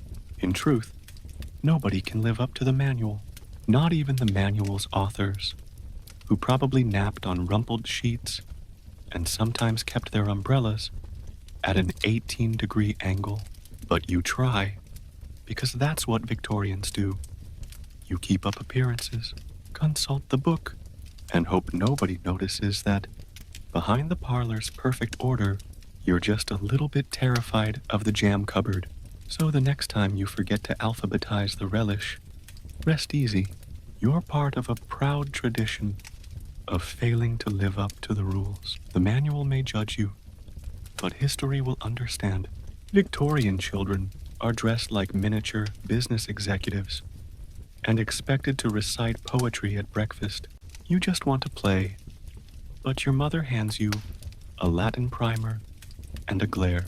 In the Victorian household, children are both status symbols and works in progress, their main function to reflect well on the family, preferably without ever smudging their cuffs. Childhood, as we understand it today, is considered dangerously idle. If you aren't memorizing verses, practicing scales, or sitting for a stiff family portrait, you are, in the eyes of Victorian adults, on the road to perdition. Your clothes say it all. Little boys are squeezed into starched collars and woolen knickerboxers. Girls wear pins so stiff you could use them to shingle a roof. Playtime is permitted, but only if it's educational, or at the very least, not fun enough to encourage actual joy. The day begins with dressing, a process that feels less like preparing for breakfast and more like prepping for a shareholders meeting. Your hair is brushed until your scalp tingles, and your shoes polished to a shine so bright you could signal ships with them. Small children are often thrust into outfits with more fastenings than the family carriage, and woe betide the 6-year-old who wrinkles their Sunday vest before church.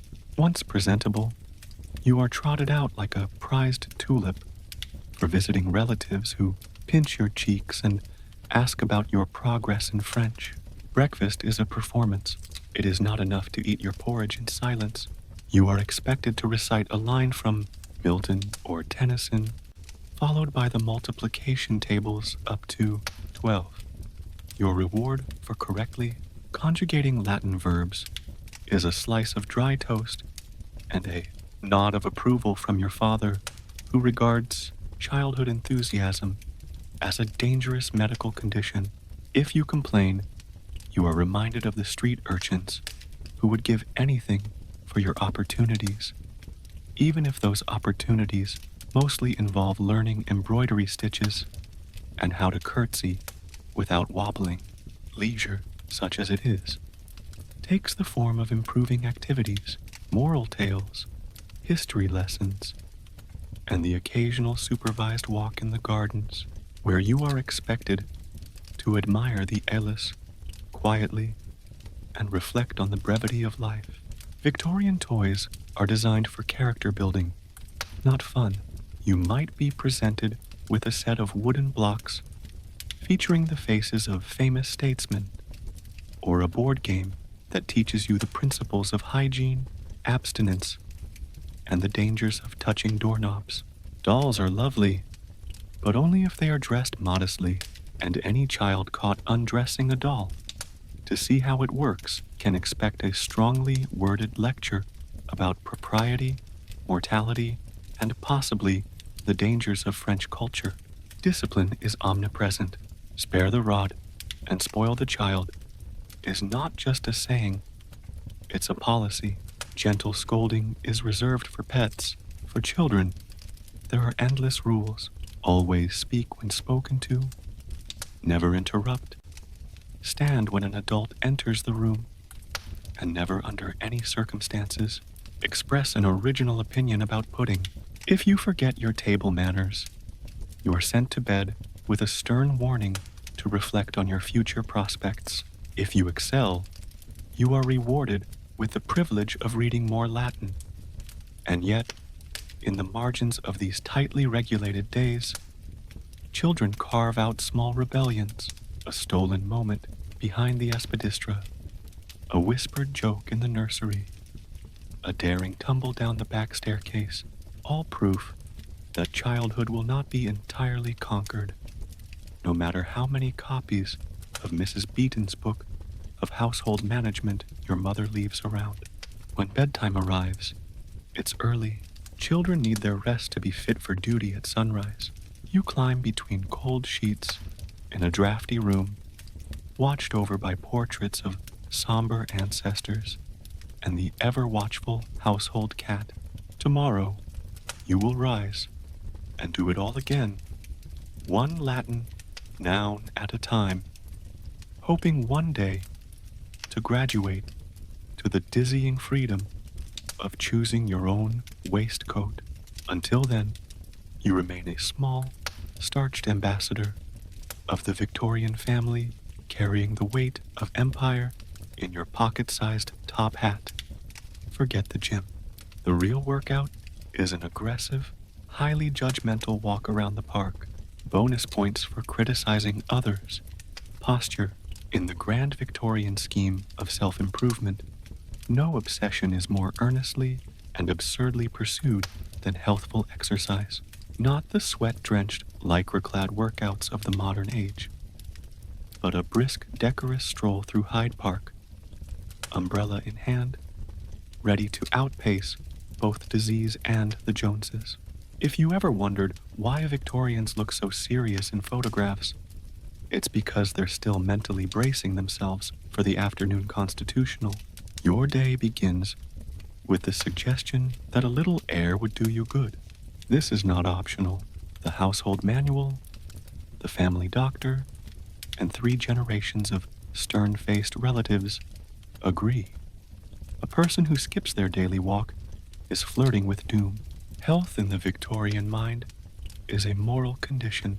If you're not walking, you're wasting away, or worse, inviting scandal by lying down before 6 p.m. The preparation for this healthful activity rivals the opening ceremony of the Olympics. Proper shoes must be buttoned. Gloves, hat, and walking stick are selected with military precision. Ladies may add a veil to shield delicate complexions from both sun and common stares, while gentlemen opt for a top hat tall enough to see over the hedges. You check your reflection in the hall mirror, ensuring your cravat is straight. Nothing says vigorous constitution like a well-tied neck accessory. Out you go, marching with intent. The first rule of Victorian exercise: never break a sweat in public.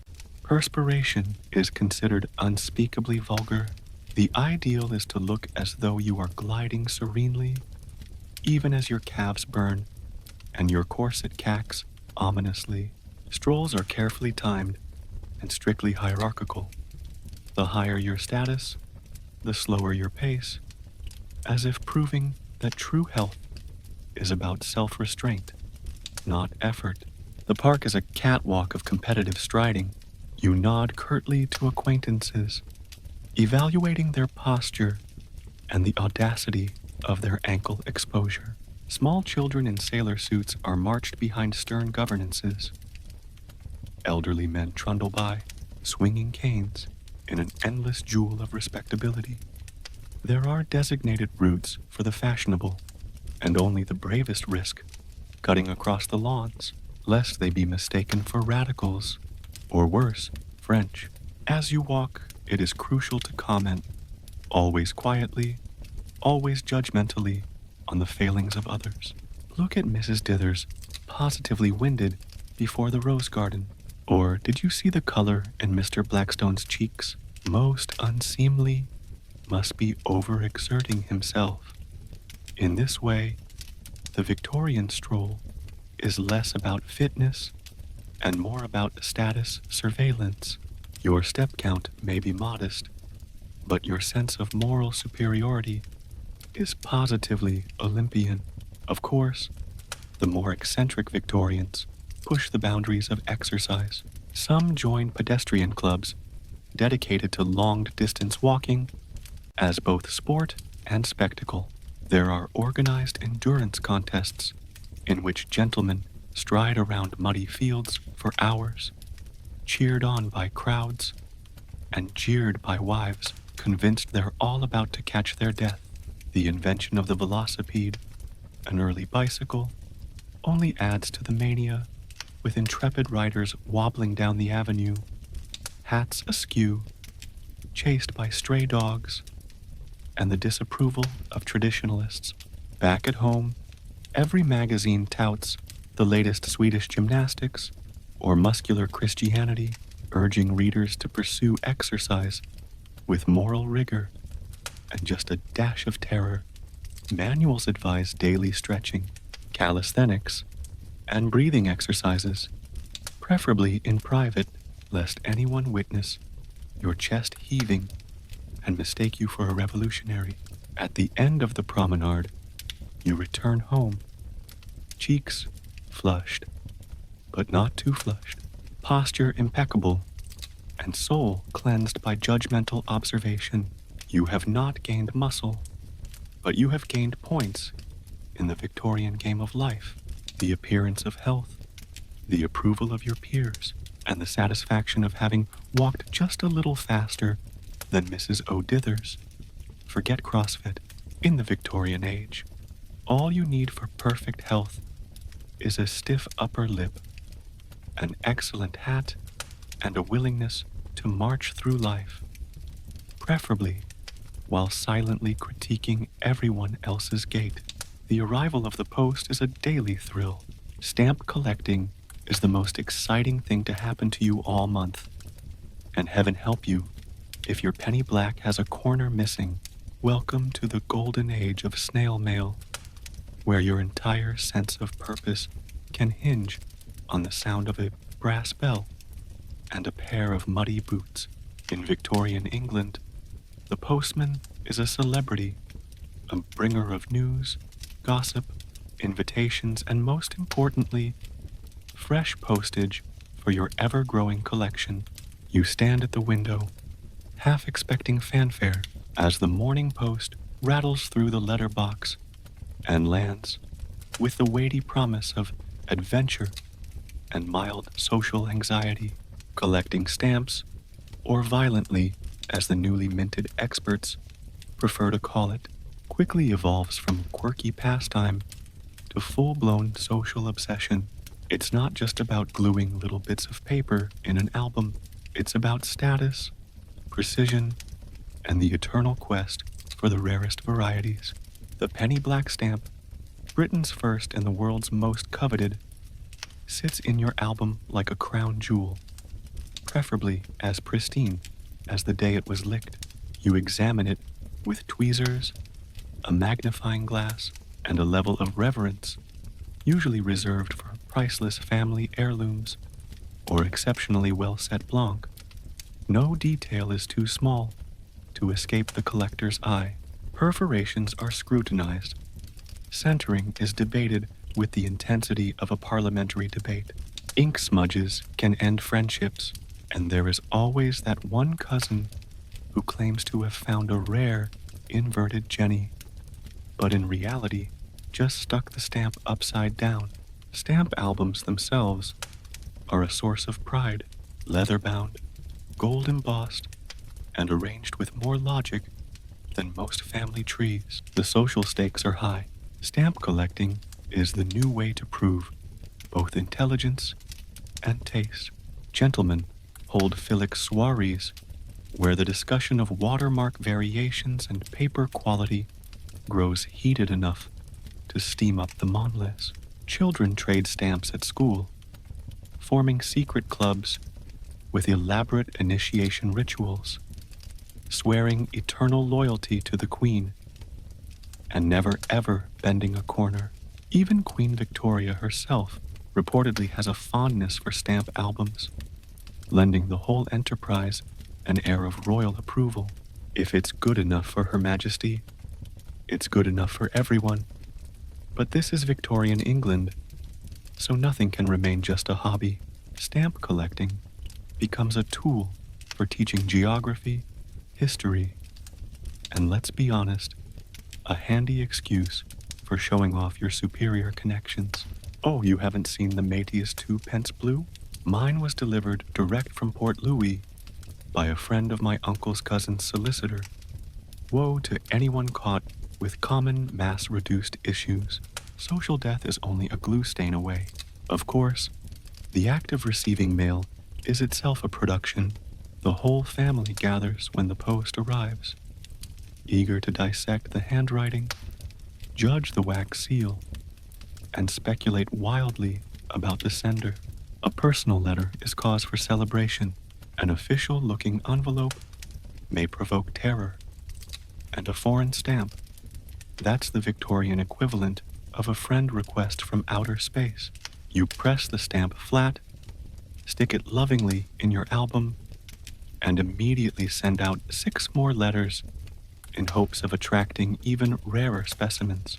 Alongside stamps, there's a mania for collecting anything related to the post, envelopes, postmarks, and even the string used to tie up packages. Fatalists gather at the local club, trading duplicates, swapping stories of legendary misprints, and quietly judging anyone who admits to using scissors instead of proper stamp tongs. And so your days are measured by the mail. The postman's knock is the drum beat-at of your existence, and the thrill of the hunt, the endless, satisfying quest for perfection, defines your Victorian experience. You may never find the fabled penny red with double impression, but you'll always have a reason to rush to the door, clutching your album, ready to gloat, trade, or lament that missing corner.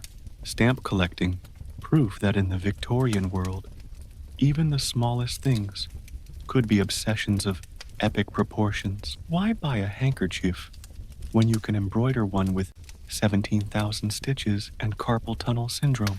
Your leisure time is now devoted to needlework and existential dread. Welcome to the do-it-yourself universe of Victorian England, where nothing is too trivial to be painstakingly handmade, and a quiet afternoon is simply an opportunity to develop new repetitive strain injuries. Every respectable home boasts an armory of craft supplies, embroidery hoops, tatting shuttles, lace bobbins, knitting needles, and a heap of guilt-inducing, unfinished projects tucked discreetly into baskets. Factory-made goods are considered a last resort, reserved for the lazy, the impoverished, or worst of all, the French. Your day begins with the selection of a suitable project. Perhaps you will hem 12 napkins, crochet a winter scarf for the family spinannual, or attempt the legendary Berlin woolwork sampler, an endeavor that will haunt your dreams for the next 6 months. Ladies' magazines overflow with advice. Embroider with precision and patience. Nothing bespeaks good character like a well-darned pillowcase. There are endless patterns, each promising to transform scraps of muslin into heirlooms, or at least something that will outlast the average family member. Every stitch is a test of discipline. Victorian DIY isn't about expressing yourself. It's about perfecting yourself. Needlework and crafts are viewed as both a moral exercise and a declaration of domestic competence. A crooked cross-stitch is a sign of wayward character. A dropped stitch in a knitted sock may earn a pointed sigh from Aunt Jemima. If you are truly unfortunate, your work is entered into a local exhibition for public judging. Prepare for the humiliation of a commendation for effort rosette. The mania doesn't stop at textiles. Home brewing, preserving, and jam making are competitive sports. The latter must be stocked with jars of gooseberry preserve and chutneys thick enough to halt a runaway omnibus. Pickling is both a science and a mysterious rite, best performed in silence, with copious amounts of vinegar and exactly 3 generations of advice. Victorian recipe books contain strict instructions. Do not attempt to pickle walnuts on a damp Thursday. To ignore such wisdom is to invite disaster and possibly botulism. Gentlemen are not immune to the DIY impulse. They carve walking sticks, fashion intricate model ships, and attempt wood burning with mixed results and occasional insurance claims. Young men, in particular, are urged to make themselves useful by constructing bookcases, pigeonholes, and other small items that look suspiciously like surplus firewood. The handmade craze extends to furniture, birdhouses, and even entire garden follies, because nothing says well balanced like a miniature Greek temple collapsing gently in the shrubbery. Children, too, are recruited for the Victorian DIY machine. Their lessons include sewing samplers, whittling toys, and constructing paper flowers with glue that could, in a pinch, hold together the national debt. A child who cannot sew on a button by age 7 is considered a threat to the empire. Of course, all of this effort is supposed to produce a sense of fulfillment. The manuals and magazines promise hours of restful employment. In reality, you're more likely to end the evening cross-eyed, pricked with pins, and plotting to overthrow the entire decorative pillow industry. There is, however, a real sense of satisfaction in holding up a finished tablecloth, even if it's only to hide the stain you couldn't scrub out with lye. And so, in Victorian England, the phrase homemade is a badge of honor, a testament to thrift, perseverance, and the sort of stubborn pride that survives on equal parts caffeine and social pressure. You may go to bed with an aching wrist, a new blister, and unfinished projects stacked higher than the aspastra, but at least you've contributed to the grand tradition of doing everything the hard way. So, next time you're tempted to buy something off the shelf, remember a true Victorian would have made it themselves, cursed their pattern book, and probably started 3 more projects before breakfast. Every decision, from how you stir your tea to which umbrella you carry, is designed to project respectability. You have a small breakdown trying to decide if your calling card is too ivory. In Victorian England, the relentless pursuit of respectability is less a lifestyle choice and more a full-time occupation. It doesn't matter if you're tired, hungry, or plagued by existential dread, so long as your cuffs are starched, your manners impeccable, and your umbrella both fashionable and robust enough to withstand a sudden downpour, or more likely, an impromptu duel over pudding etiquette. Your morning begins with a crisis of presentation. What shade of waistcoat is sufficiently sober for a Wednesday? Is your hat brim at the correct non-flirtatious angle? Does your umbrella signal staid citizen or dangerously artistic rebel? You consult the household manual, then cross-reference with last week's advice column in the Ladies' Gazette. The anxiety is real. The wrong choice will not only bring personal shame, but may also result in a stern letter from Aunt Letitia and icy glares from Mrs. Crable at the grocer's. Respectability invades every crevice of daily life. Your tea must be poured with exactly the right amount of wrist rotation. Too limp and you're branded a radical. Too forceful and you risk accusations of vulgarity. When introducing yourself at a party, you must hand over a calling card that is just the right shade of ivory, not bone, not cream, and certainly not, heaven forbid, egg yolk. The paper stock should be heavy enough to double as a doorstop. Any embossing must be subtle, yet clearly announce your moral standing, and ideally, the purity of your ancestral bloodline. The art of conversation is also governed by rules, so intricate they make chess look like tic-tac-toe. You may discuss the weather, church, and Queen Victoria's latest hat, but only in approved phrases. Topics like money, feelings, and anything that happens south of the Tempames are strictly forbidden. Laughter must be delicate, tears discreet, and sneezes practically invisible. Should you hiccup at the wrong moment, it's best to excuse yourself to the garden and ponder your social failings amongst the ferns. Even your pets must project respectability. A well-behaved spaniel is a symbol of stability. A cat who chases table legs risks the entire household's reputation. Children are groomed to be little ambassadors of virtue, dressed in velvet and reminded repeatedly never to speak above a gentle murmur or mention that daddy snores. The house itself is a shrine to self-control. Curtains drawn just so, doilies symmetrically aligned, and not a single antimacassar out of place. Venturing outside is a test of poise. You must nod to acquaintances at exactly the right angle, neither too familiar nor too aloof. Cross the street only when the light is flattering, and for heaven's sake, never be seen running for a bus. Victorians don't run in public.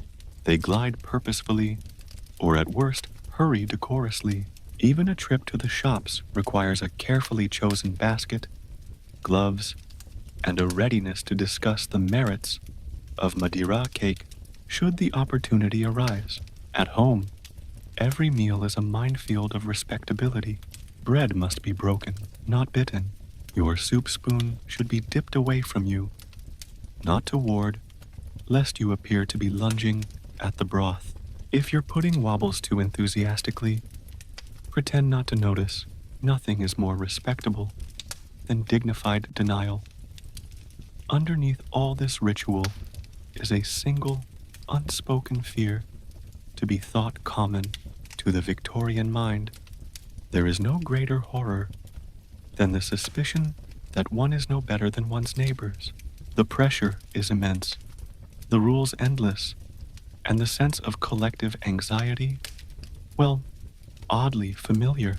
So, next time you second-guess your handshake, or lose sleep over the right way to eat asparagus, remember, you're carrying on a proud tradition of appearances above all. In the Victorian world, respectability is the ultimate obsession, a badge of honor, a heavy burden, and sometimes a very effective way to keep everyone too busy to cause real trouble. The new concept of leisure time sends everyone into a frenzy. Should you relax, volunteer, play croquet, or just faint decorously on a chaise longue, welcome to Victorian England's greatest experiment in collective anxiety, the birth of the weekend. For centuries, time was a relentless parade of toil, interrupted only by Sunday's brief, church-mandated pause. Then suddenly here comes Saturday afternoon, dangling the terrifying prospect of free time in front of people who've spent their entire lives measuring self-worth by productivity, starched linens, and the successful prevention of fun. The result?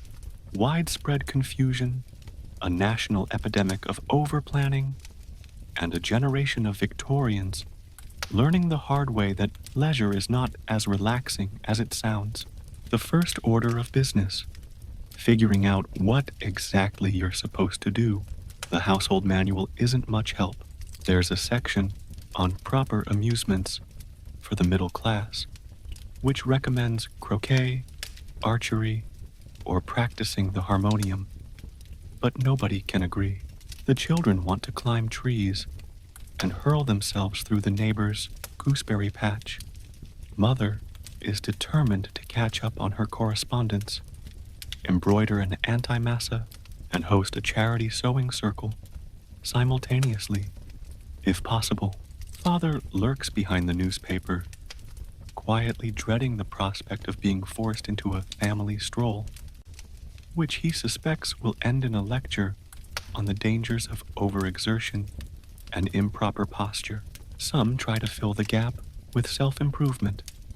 The Saturday half-day is apparently an ideal opportunity to learn a new language, practice penmanship, or study the latest treatise on the hygiene of indoor plants.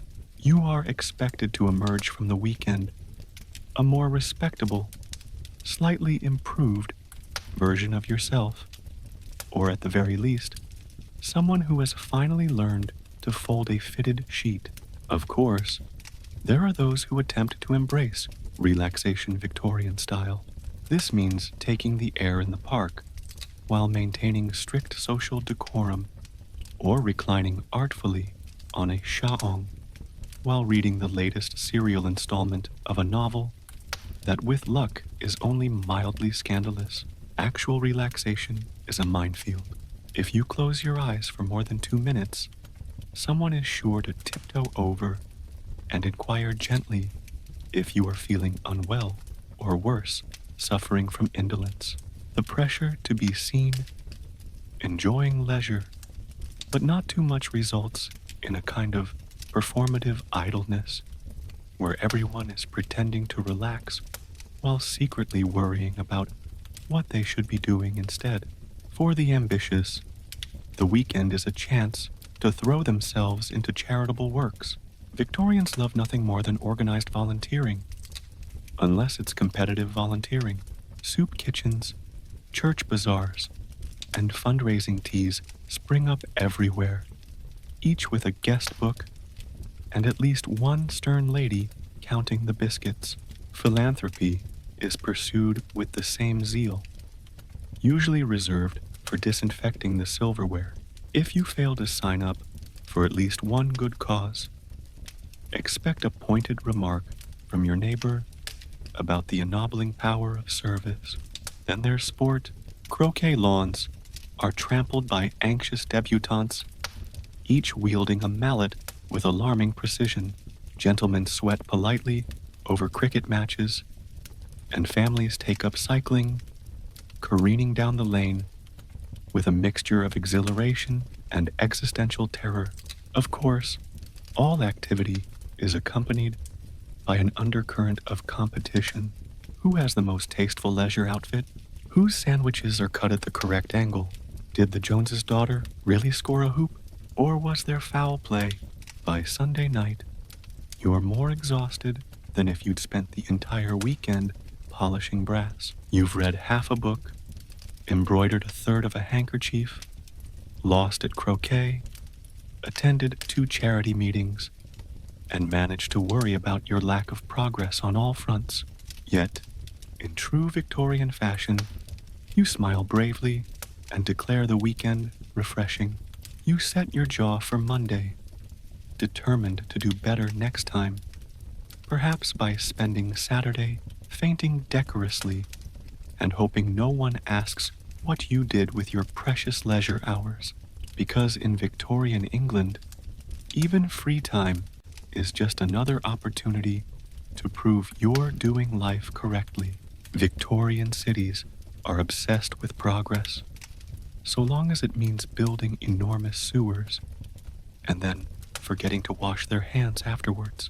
Welcome to the age of sanitary science, Victorian style, where the city's crowning achievement is a labyrinth of tunnels beneath your feet, and the family soap remains suspiciously untouched.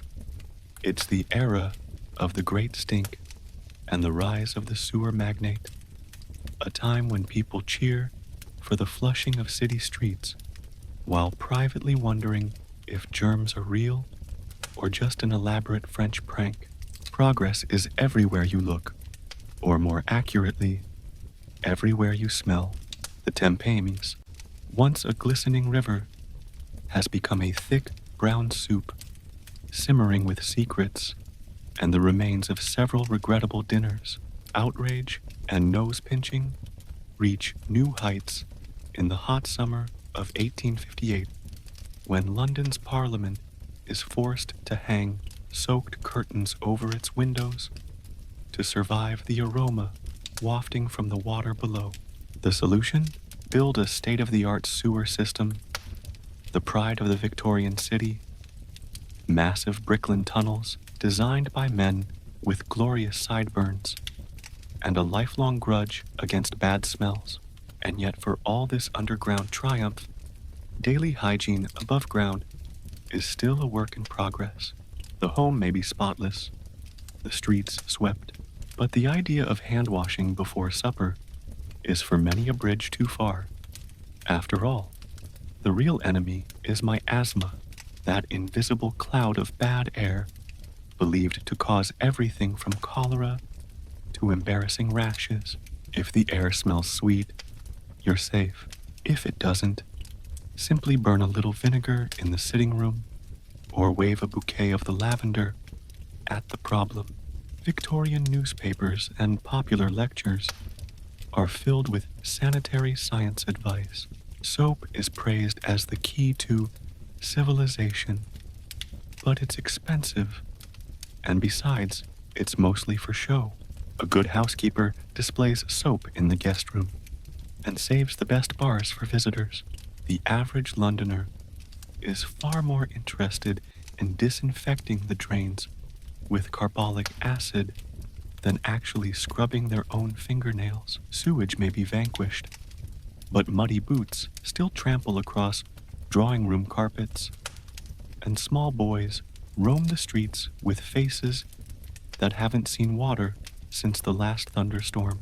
If you're truly ahead of the curve, you invest in the latest gadgets, flushing toilets, air fresheners, and sanitary dust for the parlor rug. Science is the new fashion.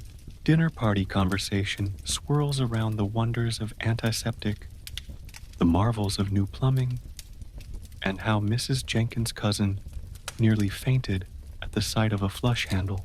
Public health campaigns encourage families to open windows, at least on alternate Thursdays, and to keep the cold dust at bay with weekly beatings of every rug in sight. Still, for all the advances in municipal cleanliness, the gap between theory and practice remains wide enough to drive a horse-drawn omnibus through. City fathers boast of reduced cholera outbreaks and improved infant survival rates. Yet, outbreaks of typhoid and mysterious summer complaints still strike with alarming regularity. The average child is encouraged to play in the fresh air, blissfully unaware that the air is only fresh because the night soil men just finished their rounds. Meanwhile, the race for respectability rages on. Clean streets mean clean reputations, even if the home is in chaos. As long as the pavement outside is swept and the gutters sparkle, you can hold your head high. But if the milkman slips in something unspeakable on your stoop, you'll never live it down, no matter how many bottles of rose water you pour down the drains. So you carry on, celebrating progress at every turn, marveling at the wonders of sanitation, and quietly ignoring the grime beneath your fingernails. In the Victorian world, clean streets are a public badge of honor, but clean hands? Well, that's a private matter, preferably solved by a brisk rub on your trousers and a good old-fashioned belief in the power of fresh air. Because sometimes the greatest obsession is not the triumph of science, but the satisfaction of believing you've conquered filth while still politely pretending not to notice the evidence on your own hands. It's fashionable to display stuffed birds, rodents, and even beloved pets. You can't help but wonder if the family goldfish will be next. Welcome to the grand Victorian parlor, where no surface is complete without the glassy stare of a formerly living creature. Taxidermy isn't just a quirky hobby, it's a status symbol, a conversation piece, and a peculiar badge of scientific curiosity.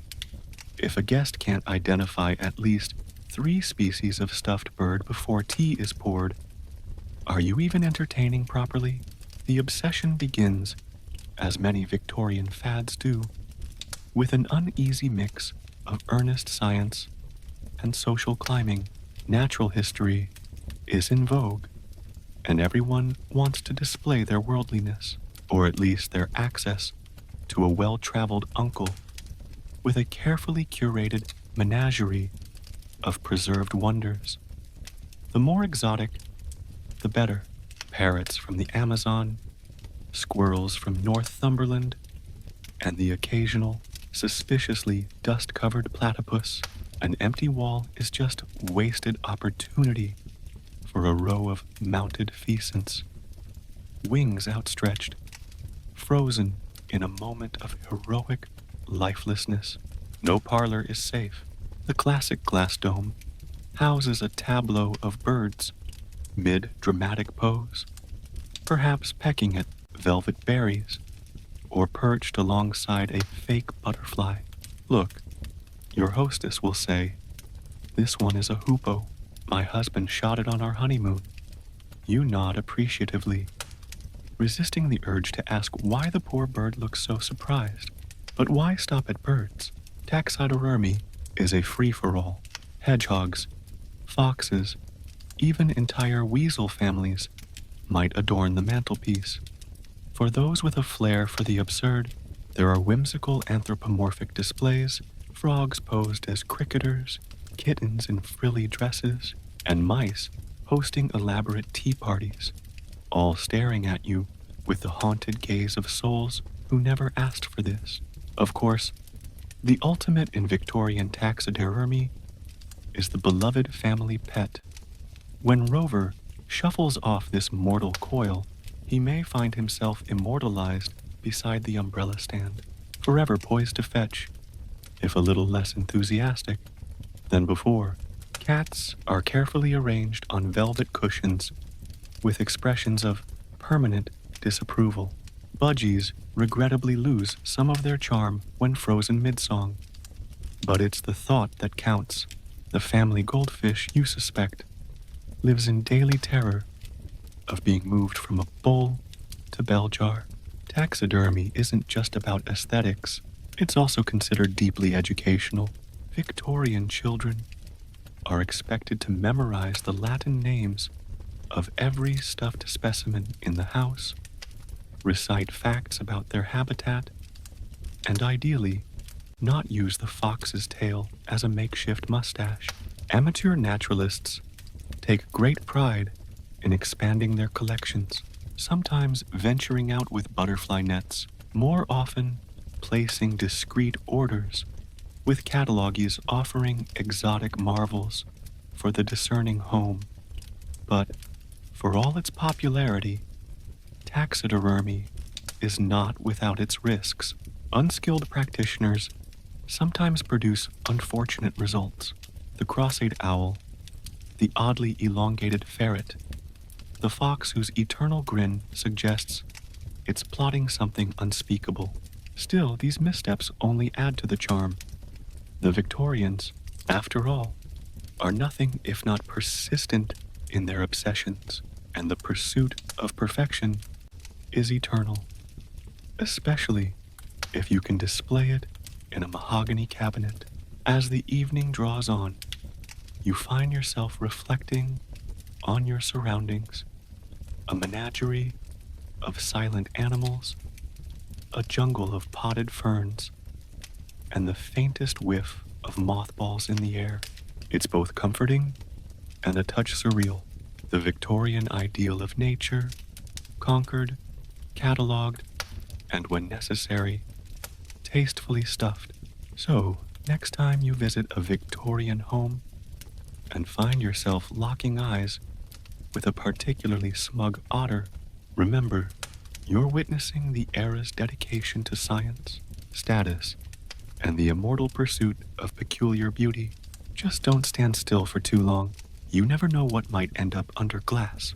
Victorians pride themselves on innovation.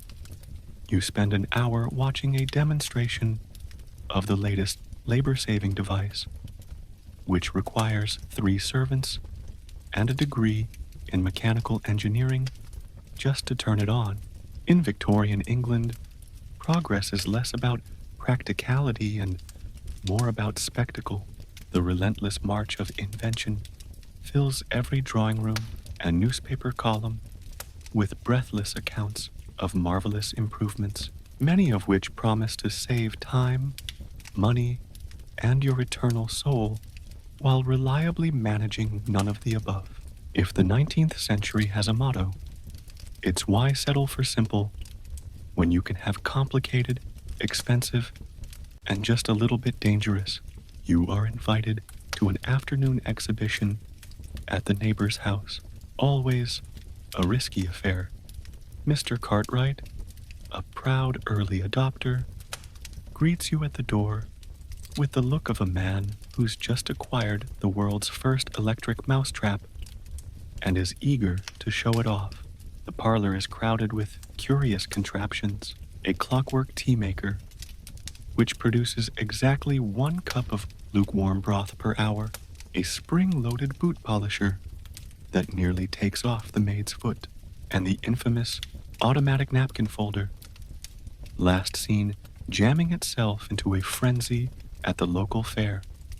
The labor-saving device of the week is the domestic rotating ironing machine, its purpose to reduce the effort of pressing linen, its effect to triple household confusion.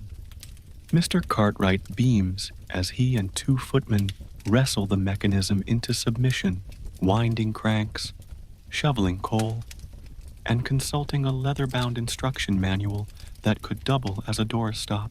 At last, the machine shudders to life, emits an impressive cloud of steam, and produces, after much clattering, a single, slightly scorched handkerchief.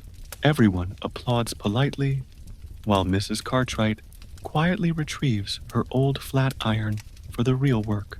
Progress, you soon realize, is not about efficiency. It's about status.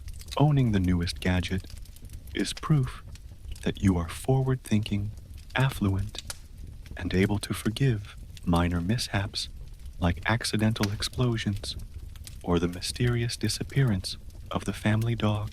Dinner parties feature long, heated debates about the relative merits of water closets versus earth closets, gas lighting versus whale oil, and whether the telephone is a blessing or the harbinger of social collapse.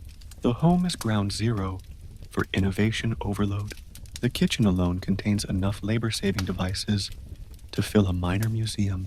Butter churns, bread slices, jam presses, and a mechanical egg beater that only requires a strong wrist, steady nerves, and a willingness to accept scrambled eggs as your destiny. The parlor boasts pneumatic message tubes and bell pull systems that ring in every room except the one you're standing in. Magazines and catalogues urge you to embrace progress with open arms and a trembling wallet. The must-have gadget of the season is soon gathering dust in the back of the pantry, right next to the last year's sausage stuffer and the haunted umbrella stand. You find yourself buying things not because you need them, but because you fear falling behind in the great race toward modernity. No one wants to be caught using yesterday's potato peeler. Of course, some inventions do change lives for the better. Flush toilets, gas stoves, sewing machines. But for every brilliant breakthrough, there are 10 more that produce only confusion, laughter, and the occasional insurance claim. The Victorians soldier on, undeterred, certain that if they just invent enough clever solutions, the chaos of everyday life will finally be conquered. In the end, Victorian progress is a grand spectacle of hope and hubris. You marvel at the ingenuity, seach at the impracticality, and quietly resolve to keep your hands away from anything with a winding key. After all, in this age of invention, sometimes the greatest innovation is knowing when to stick with what actually works. Victorians develop a nationwide phobia of miasma, invisible clouds of deadly bad air supposedly lurking everywhere. Every room is stuffed with vinegar-soaked sponges and pungent bouquets meant to purify your lungs. You find yourself waving a lavender sash like a magic wand, all while ignoring the chamber pot under the bed, which is the real problem. In an era before germ theory took hold, bad air is blamed for everything, from cholera to toothache. If a mysterious illness sweeps the neighborhood, you can bet your neighbor's aspidistra that the culprit isn't tainted water, or spoiled meat, but an especially aggressive puff of invisible menace drifting through the window. Doctors, pamphlets, and well-meaning relatives unite in warning against the dangers of miasma, so much so that taking a deep breath in Victorian England becomes a high-stakes game of respiratory roulette. You walk into any respectable household and are immediately accosted by the scent of preventative measures. Sponges soaked in vinegar dangle from door orc knobs and mantelpieces. Bundles of dried herbs, lavender, rosemary, sage, hang like garlic in a vampire movie. Their real function, more about overpowering the stench of urban life than curing anything. Every house has its own aroma signature, a unique blend of disinfectant, floral optimism, and panic. Opening a window is a controversial act. Some swear by the invigorating power of fresh air, provided it's not coming from the direction of the local tannery. Others are convinced that even a gentle draft will suck in an entire city's worth of death fog. The safest course, according to the experts, is to crack a window just enough for a single molecule of oxygen, then slam it shut the instant anyone coughs. The outdoor world is no less alarming. City streets teem with horse-drawn carriages, heaps of refuse, and the mysterious puddles that no one dares step in. Sanitary reformers campaign for clean streets and public parks, hoping that a well-placed shrubbery will shield the lungs of the innocent from urban peril. Meanwhile, every sewer opening is viewed with suspicion, a portal to the underworld, belching forth noxious effluvia. At the height of the great stink, even Parliament flees its riverside perch in favor of the relative safety of vinegar-dosed curtains. Business booms for inventors of air-purifying gadgets. The patent ozone generator promises to banish all bad humors from your parlor, provided you don't mind the occasional electrical shock.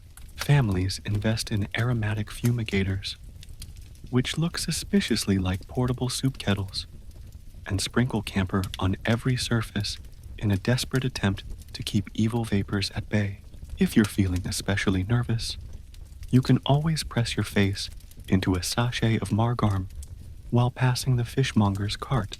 Personal hygiene becomes another front in the war against bad air.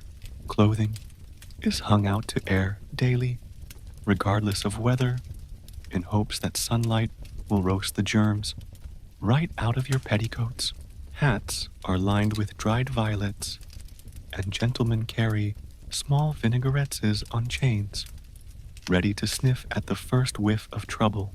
The more anxious keep a kerchief soaked in odor cologne, pressed permanently to their nostrils just in case. All the while, the actual sources of danger, unwashed hands, spoiled food, that festering chamber pot, are ignored or simply endured. It's easier to believe that salvation lies in bouquets and sponges than to face the reality of Victorian plumbing. You fall asleep to the scent of crushed lavender, convinced you are safely cocooned against the miasmas of the night, all the while sharing your room with half the temp conveniently stored under the bed. In the end, the great miasma panic is less about science and more about comfort.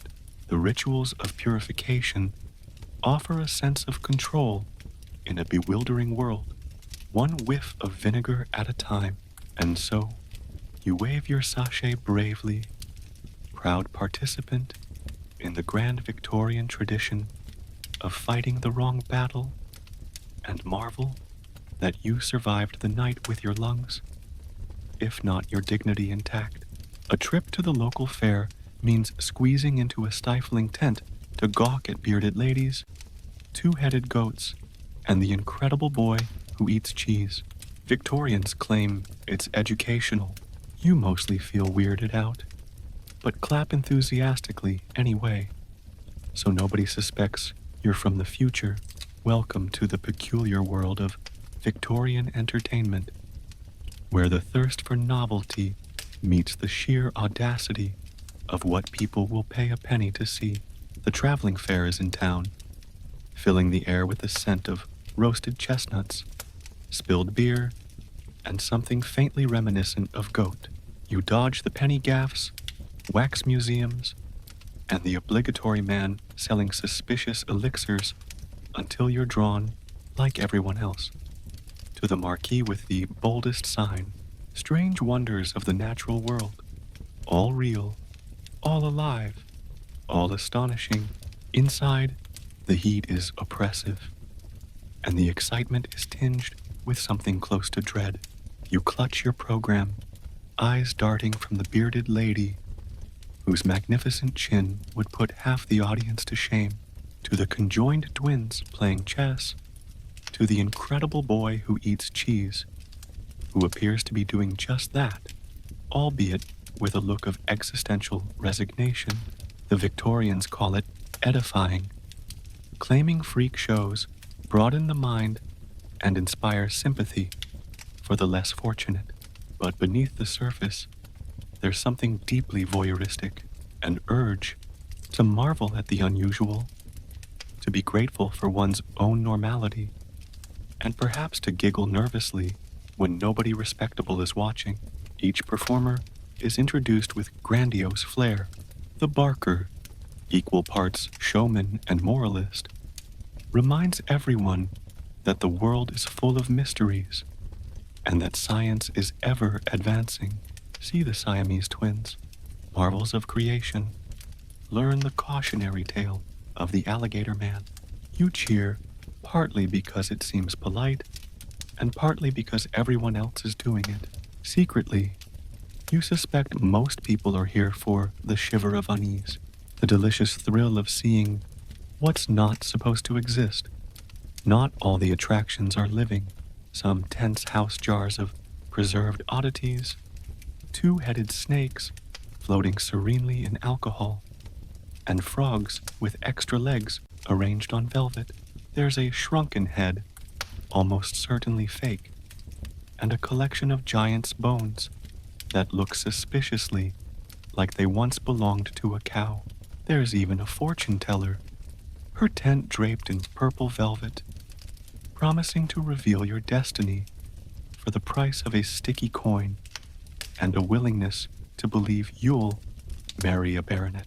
For the Victorians, freak shows offer a curious blend of moral lesson and entertainment.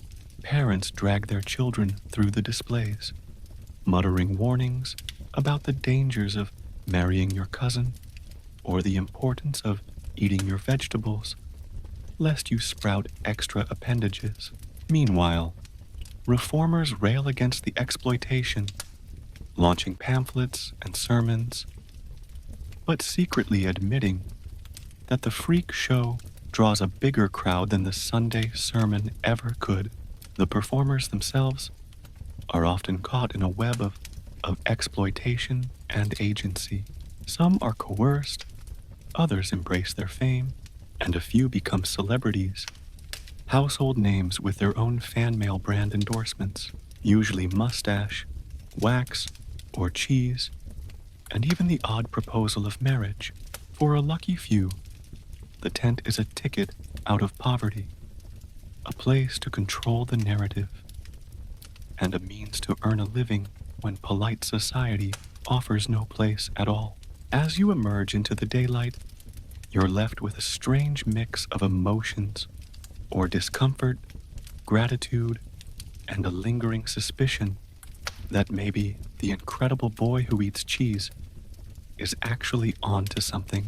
You clap for the final act, buy a commemorative penny, dreadful, and vow never to eat cheese in public again. In the end, the Victorian fixation with freak shows is less about education and more about the thrill of the strange, the need to gawk, to wonder, and to confront the limits of your own understanding, all for the price of a ticket and a bit of guilty applause, and perhaps, just perhaps, to feel a little less peculiar yourself. Every ailment, from boldness to heartbreak, has a corresponding miracle cure, usually bottled in green glass, and promising to heal female complaints with a secret blend of laudanum, lead, and hope. You're tempted to drink a tablespoon just to survive dinner conversation, but the label warns it may cause restless legs and a mild tendency to combust. Step into any Victorian pharmacy, and you'll find shelves lined with bottles of dubious elixir, each more flamboyant than the last. The air is thick with the scent of camphor oil of cloves and the unmistakable whiff of marketing genius. Labels scream with confidence, guaranteed to restore vitality. The only genuine liver tonic cures indigestion, gout, melancholy, and unfashionable nerves. Each one boasts a secret formula handed down by a mythical great aunt or recently discovered in the Orient, and every bottle claims to be the answer to problems you didn't even know you had. Advertising is relentless and gloriously unregulated. Leaflets, posters, and the backs of penny dreadfuls are plastered with testimonials. I drank Dr. Puddleworth's celebrated cough syrup and immediately grew 6 in height and self-esteem. Madame Fotherell's infusion of wild lettuce saved my marriage and cured my lumbago. You suspect the same testimonials are being used for multiple products, and that most of the before pictures were simply drawn by a slightly tipsy illustrator. The ingredients are a Victorian greatest hits of questionable chemistry, laudanum, a cheery blend of alcohol and opium, cocaine, arsenic, mercury, chloroform, and sometimes a splash of actual herbs, all thrown together with the confidence of a child making a mud pie.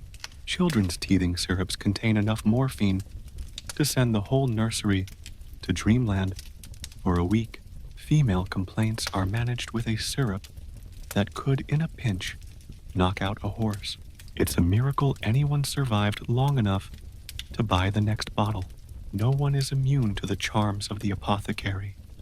A sniffle, a heartbreak, a twinge in the lower back. Out comes the tonic. Men fortify themselves with invigorators and cordials, while ladies seek out nerve elixirs and face waters. There's a patent medicine for everything: toothache, tiredness, melancholia, weak ankles, overzealous mustaches, and even the vague but ever-present threat of general malaise. Side effects are either ignored or printed in such small type that only a bat could read them. Some families treat patent medicines like collectible cards, comparing bottles, and sharing favorite remedies at dinner. I swear by Dr. Snodgrass's bitters for indigestion. Oh, but you simply must try Professor Quigley's Egyptian syrup for melancholy. It pairs beautifully with cherry. The brave or the foolish will mix 2 or 3 for good measure, chasing a pick-me-up with a quiet down, and finishing off with a hearty dose of night sleep draught, which is basically laudanum, but with more mystery and less warning. The local doctor views this all with a mixture of horror and resignation. Medical training competes with Aunt Myrtle's glowing endorsements and the irresistible thrill of self-diagnosis. Why trust a physician's boring advice when you can diagnose yourself with nervous exhaustion and treat it with the latest concoction that claims to cure both warts and marital discord? Inevitably, some cures become infamous for their dramatic results. Hair restorers that turn you green, soothing syrups that leave you delightfully unconscious for days. Pills that promise weight loss, hair growth, and eternal youth, but deliver little more than a noisy stomach and a nervous twitch. Newspapers are littered with reports of miraculous recoveries, and occasionally the odd lawsuit, though these are usually settled quietly with a fresh batch of cordial and an agreement to never speak of Uncle Alfred's experience again. And so, you live in a world where hope, desperation, and a dash of willful ignorance meet in every spoonful. The miracle cure never quite works, but there's always a new bottle waiting on the shelf, promising a better tomorrow and a brief escape from the grind of daily life.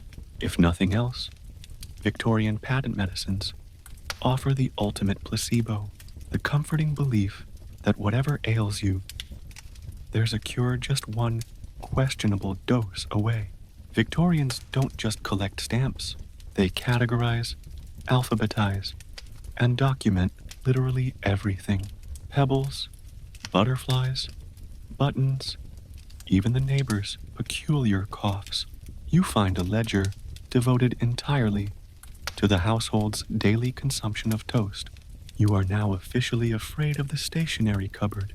In the great race for respectability and improvement, Victorians elevate cataloging to an art form, and for some, a minor psychological condition. It's not enough to own things. You must record, label, and cross-reference them with the precision of a government agency and the zeal of someone desperately trying to fend off existential dread with paperwork. Every home boasts a stack of notebooks, ledgers, and binders, each carefully organized, each filled with columns of looping, perfect handwriting that makes your own shopping lists look like a ransom note. The day begins with inventory. The kitchen maid consults the toast ledger, where the previous day's entries have been updated. 3 slices lightly browned, 1 charred, 1 mysteriously absent. The jam jar has its own running tally, complete with notes about freshness and possible signs of tampering, usually blamed on the cat. In the sitting room, a grandparent updates the button register, noting that the tally of mother of pearl's small 2-hole buttons is now down by 1. Suspicion falls upon the youngest child, who has also been observed moving pebbles between the garden path and the best parlor, an act that will necessitate a new page in the Great Pebble Catalog. Of course, this mania extends to hobbies. Butterfly collecting is a national pastime, but a Victorian lepidopterist is not content to merely pin insects to velvet. Each specimen gets a detailed index card listing the date, location, weather, and whether the collector was in a melancholic or optimistic mood. The same goes for pressed flowers, postage stamps, fossils, coins, locks of hair, and in at least one alarming case, a comprehensive survey of the notable sneezes heard during the winter of 1872.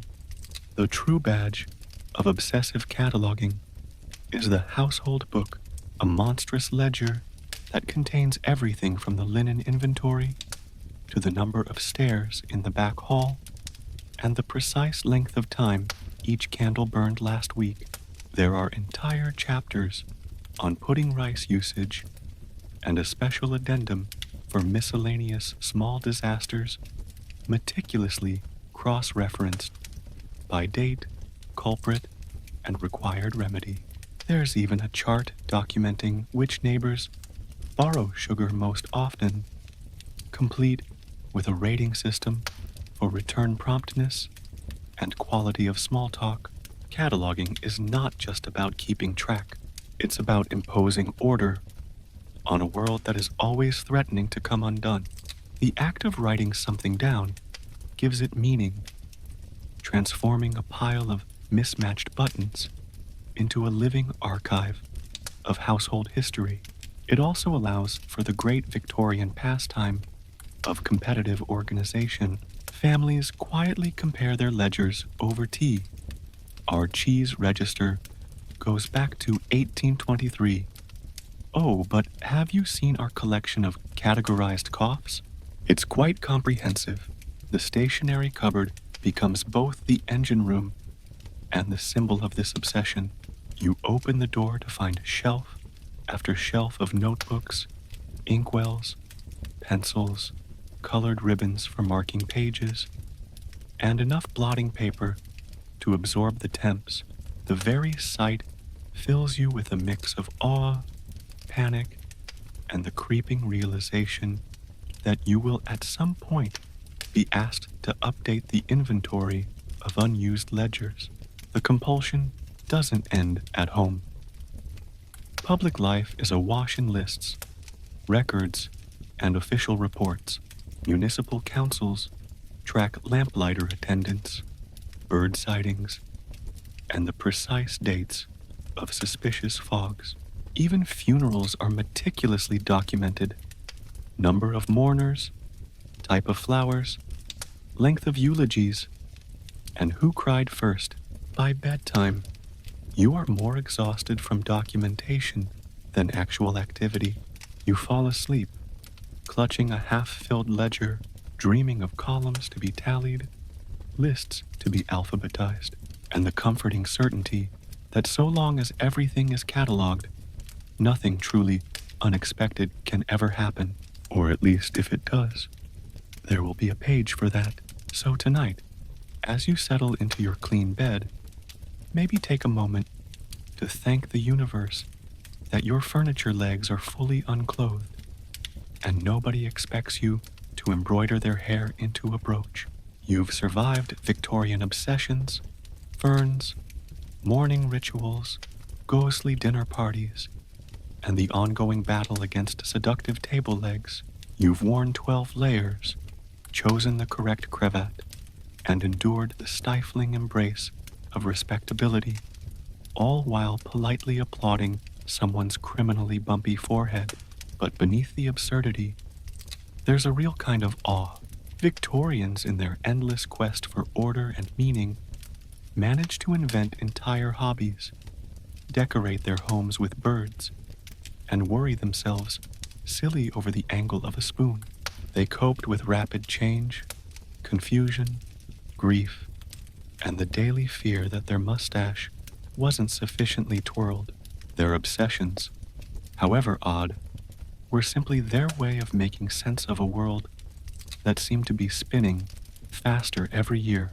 So the next time you feel weird about your midnight snack routine or the number of plants on your windowsill, remember history is full of people doing the best they can, mostly by being a little bit ridiculous.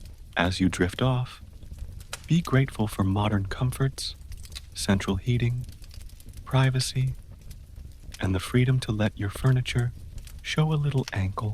Maybe whisper a quiet thank you to your ancestors who survived snake oil, spiritualists, and stamp collecting fever, so you could fall asleep with your own peculiar obsessions.